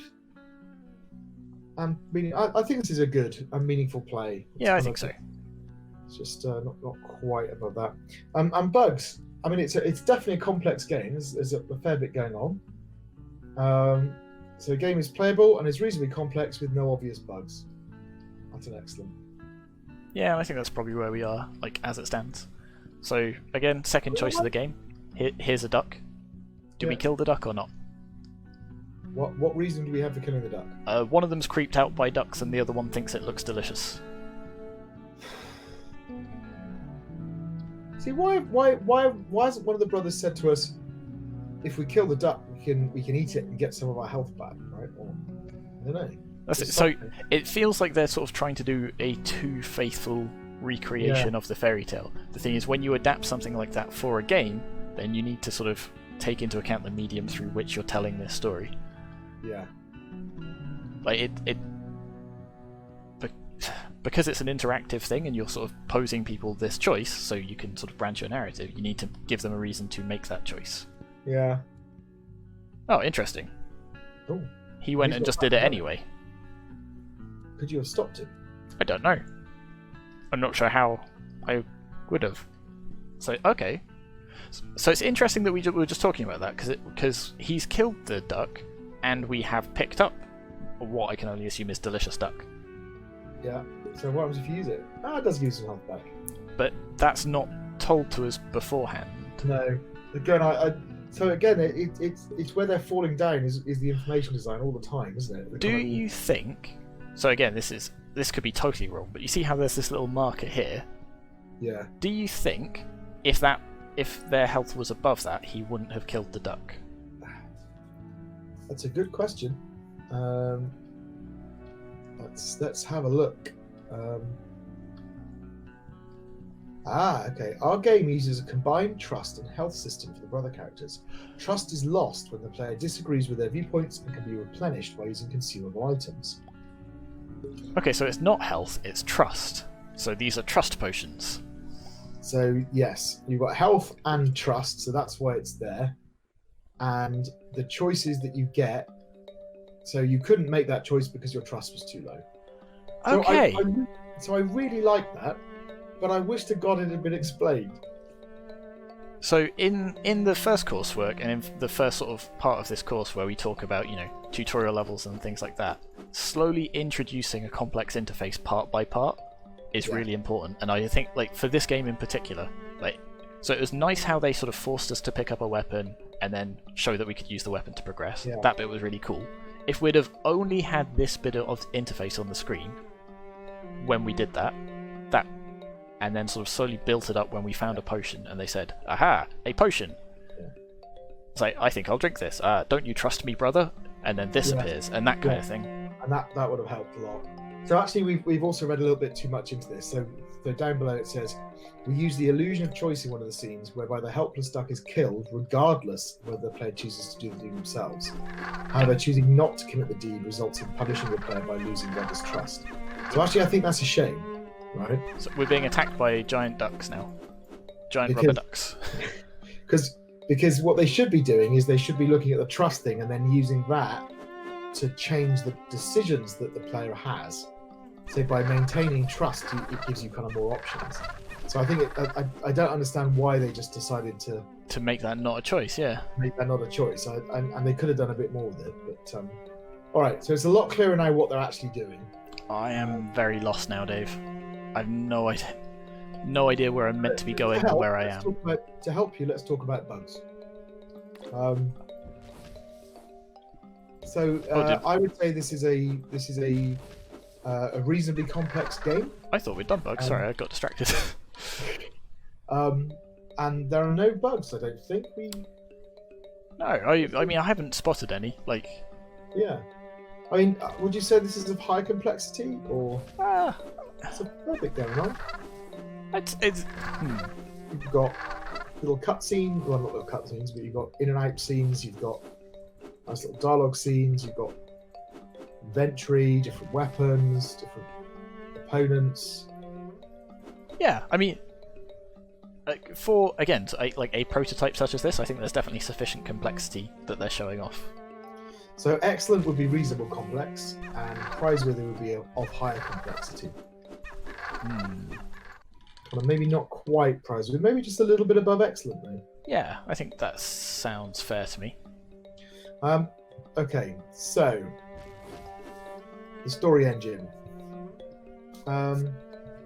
So I will say their AI is not fantastic. That's got a bit stuck there. Yeah. Okay. So for example, like the duck over here as well is like stuck between a gap. So we can just sort of. Oh, that's interesting. So if he's taking damage and can't get back to us, or rather if he just gets stuck, he teleports over here. But it does mean we can just sort of. Yeah. So maybe. You think we were a bit generous? Yeah, maybe. I still think there's a lot going on. I still think it's kind of at least the excellent level. Yeah, I don't think it's necessarily above excellent. But okay, so story engine. So they said in 3 levels, the player decides whether to fight some creatures with pressure from the brother characters. These decisions impact the monster spawns in later levels, as the monsters of that type will only spawn if you decide to fight them earlier. Except for the duck, who we have no choice about.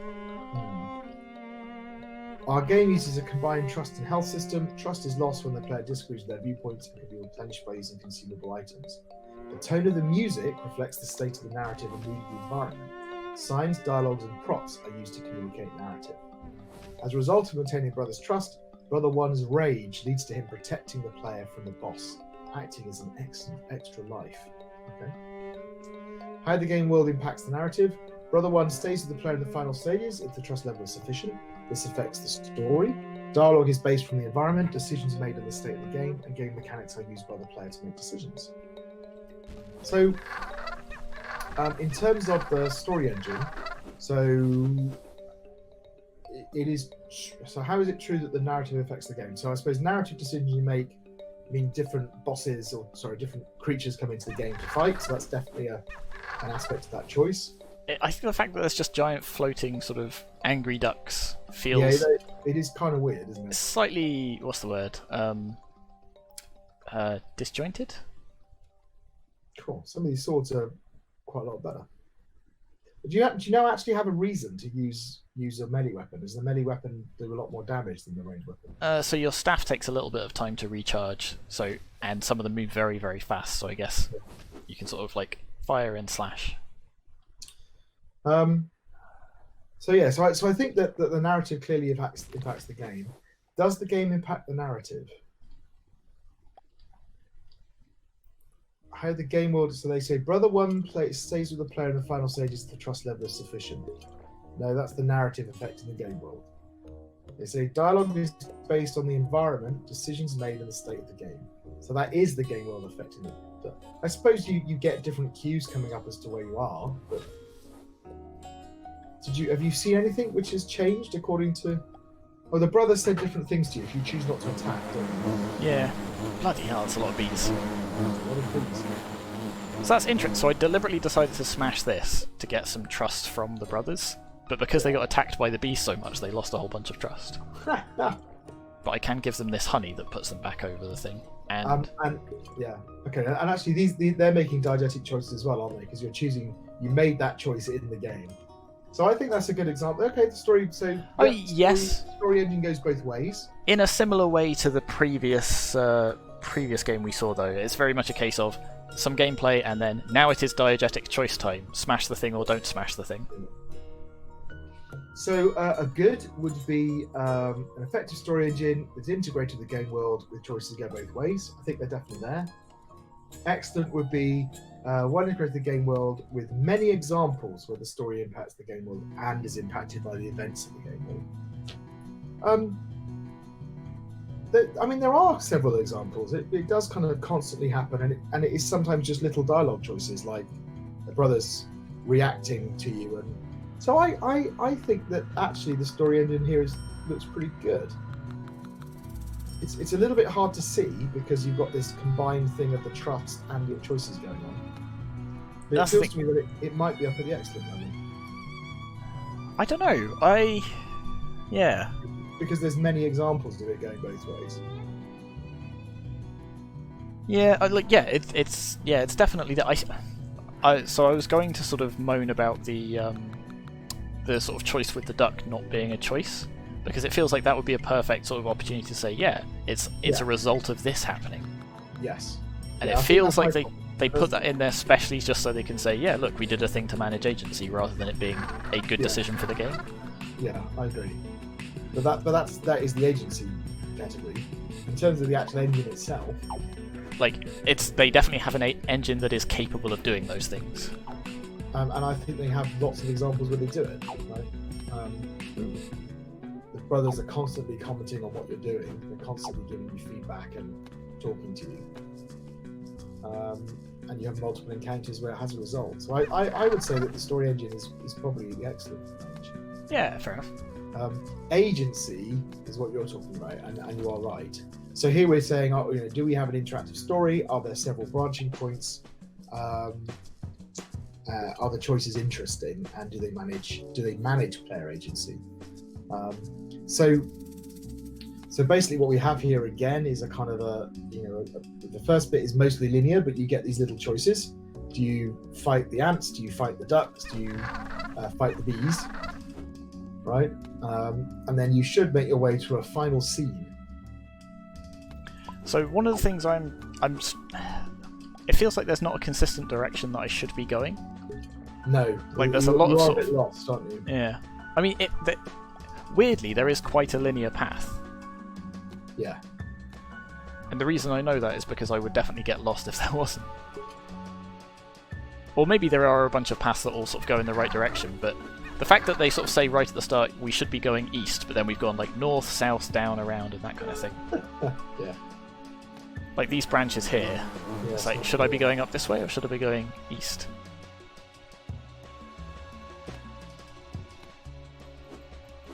Yeah, very hard to tell.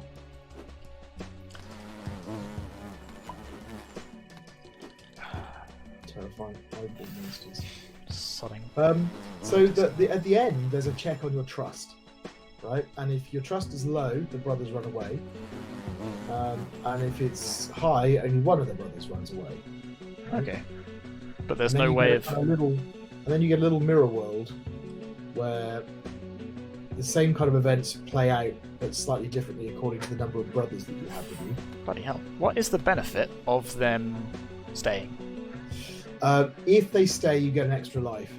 Oh, okay, so a little bit of bonus. And that's done. I mean, we haven't seen it yet, but from what they've said in their game notes, that's done quite nicely. So what actually happens is that one of the brothers sort of sacrifices himself to save you, and then you have the boss fight.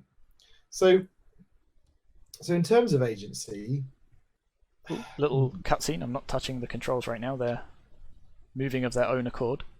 So that's another technique. Yeah, that's nice actually. It smells good. So in terms of the pacing of it, I mean, it's a bit stretched out, but it's not bad, is it? You start off with a little sort of tutorial space, a bit of exploring, perhaps a bit too much exploring, and then you sort of have these encounters with the animals. The encounters with the animals don't feel like climaxes, though. They feel like just sort of ordinary beats. So I would say maybe it's a little bit flat. So that's it. I think it has ascendant pacing because you have all of the different, like you get more monsters as you go, basically, or more types of monsters, and you have this goal that you're going towards. So it definitely has ascendant pacing. We'll find out if it's got a final climactic peak, but I don't think it has multiple peaks. No, okay. So according to their game notes, it does. Let's assume it does, and we'll come back to that if it doesn't. But if assuming it does, that would be ascending pacing with a clear final peak. That's good. And they have used more than one game writing technique. So we've got the dialogue stuff, and we've got the signs, and we've got quite a few bits. In fact, we also have these sort of little cutscenes where we sort of I would say that they've gone more than that. So appropriate and consistent use of more than one game writing technique. I think their game writing techniques bit is excellent. So I would put them between good and excellent for their agents for their agency. For their techniques.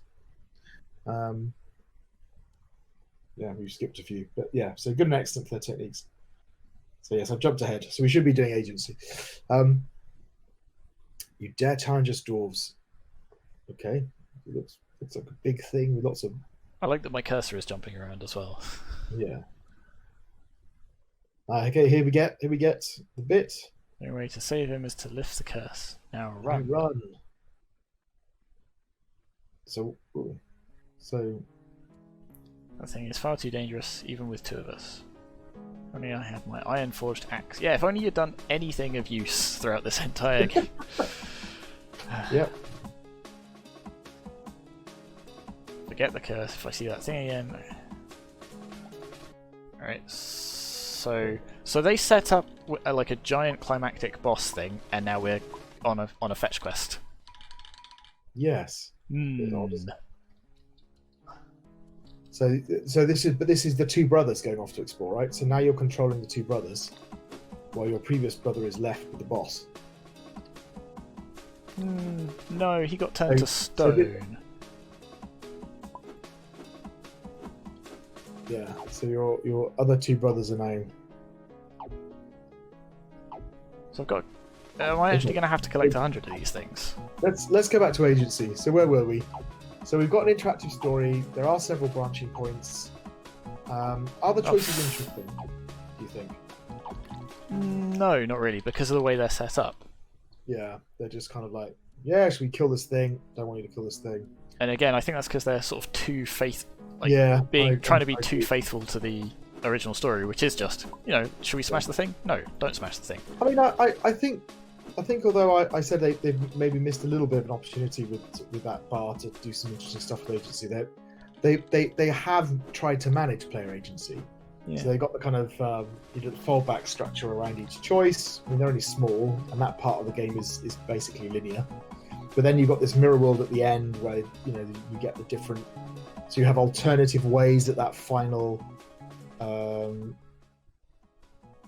sort of. Fetch quest by the brothers plays out, right? Yeah, so your brother does throw himself in front of the boss. But I don't know why, because we're not fighting the boss, we're running around looking for pearls. So in terms of agency, good would be an interactive story with several branching points, some interesting choices, and a few attempts to manage player agency. An excellent would be an interactive story with several branching points, some interesting choices, and an effective system for managing player agency. I think the system for managing agency is actually quite effective. So I think the system for managing agency is excellent. I think that the branching points and the interaction with the story is good, and I think that the choices are probably down at the satisfactory level. Some interesting choices. Yeah, I think that's probably the case. So overall, that would be good, I think, for agency. So poetics. Do the narrative and the gameplay complement one another?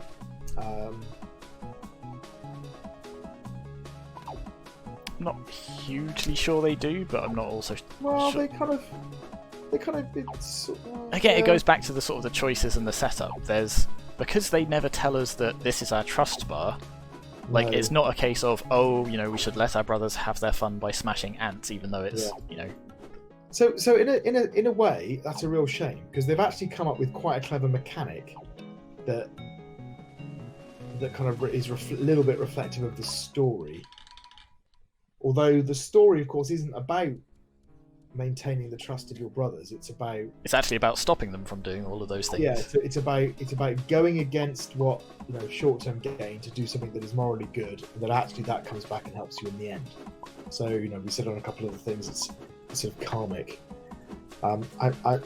So I don't think it is really in keeping with the story. So satisfactory would be narrative and gameplay do not interfere with one another, but the key mechanics have little to do with the themes of the story. And good would be narrative and gameplay complement one another, and the key mechanics are in keeping with the themes of the story. I mean, they're not in conflict, are they? Definitely. No, like, you can see whether they've made an attempt to bring across some of those themes, but we're in disagreement as to whether they've actually nailed it. So maybe halfway between satisfactory and good. They haven't quite achieved it, but we can see they're trying to do it. Yeah, I think that's fair. Okay, so that leaves us down to their feedback. So what did they say? So the feedback they got from us was that they should you should be able to maintain trust with the brothers without always agreeing with them. We allowed the player to decide whether to use consumable items on the player or the brothers. Ah, okay. I'm beginning to understand how this thing works now, right? But I'm still not entirely sure. So does that mean that those potions can work on either your health or their trust? Yeah. Right. Sorry, I thought I'd mentioned that earlier, but yeah, that seems to be the case. Okay. I thought that I didn't realize you could choose. I thought it was. Yeah, that's what this space is. But the problem is, it took us a long time to work that out because it's not it's explained. taken me till now, right? Yeah. So, okay. The consumables replenish the player's health and the brothers' combined level of health and trust. The game mechanics should be used by the player to make decisions. The player is presented with dialogue between the brothers and decides whether to use weapon mechanics in order to trigger any encounters. So they've got diegetic choices, but they as we said earlier on, they kind of like, now it is time for a diegetic choice. So okay. Decisions that impact enemy encounters, since the moral is good deeds are rewarded. Monster of a particular type do not spawn if they have previously been spared in the scenes dedicated for such decisions to be made. So But again, the problem is you still get loads of other enemies spawning. So and you don't, by being absent, it doesn't help, right? I mean, obviously it does help, but it's not obvious that that's the case. It doesn't really make the point. yeah, it's not like if they came back and helped you. Yes, and you'd be like, okay, like they do in the but so absence is something you can easily miss. So right now, for example, at this point in the actual fairy tale, the ants help the brothers find all the pearls, but that's not happened here. No.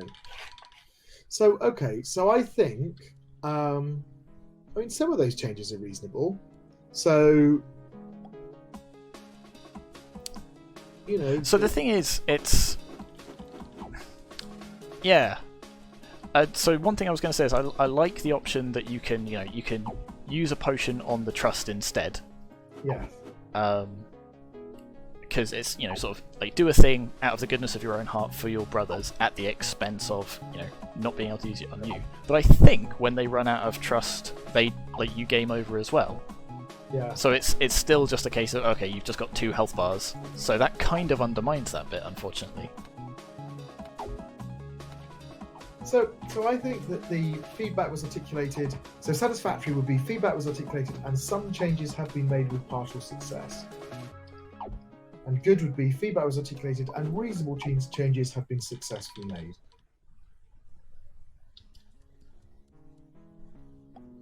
So I think they've got there with the diegetic encounters, but then they haven't quite got there. As you said, they're just kind of a bit forced. The morale of the story isn't quite there either. So I think it's probably satisfactory. Feedback was articulated and some changes have been made with partial success.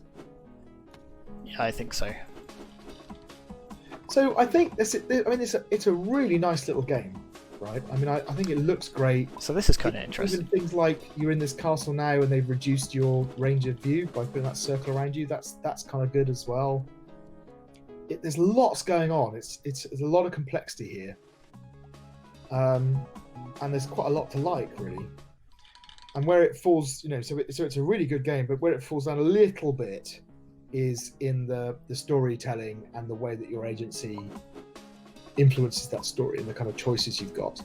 And I think what we've said is they've probably stuck a little bit too closely to the fairy story.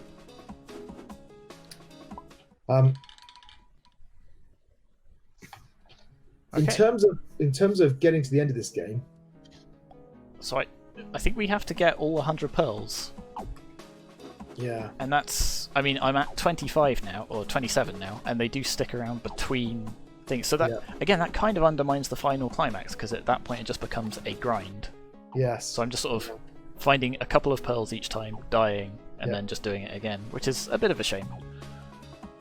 So we have a choice. Do we play this for another 5 minutes or so and try and find those pearls? I don't think I'm going to get them. It's taken me a while to get this many. So, okay. But I think we know that what happens at the end of this is that we kind of get to see some more of the narrative impact, and you get the climactic fight with the boss. So I think at this point we're going to have to leave it. And again, maybe an example of a game with rather too much in it as well. For beautifully done, but okay. Right. Shall we finish up? Yeah. So that was our last game for this batch. Great. Yeah. So we will see you again for another video. Bye bye.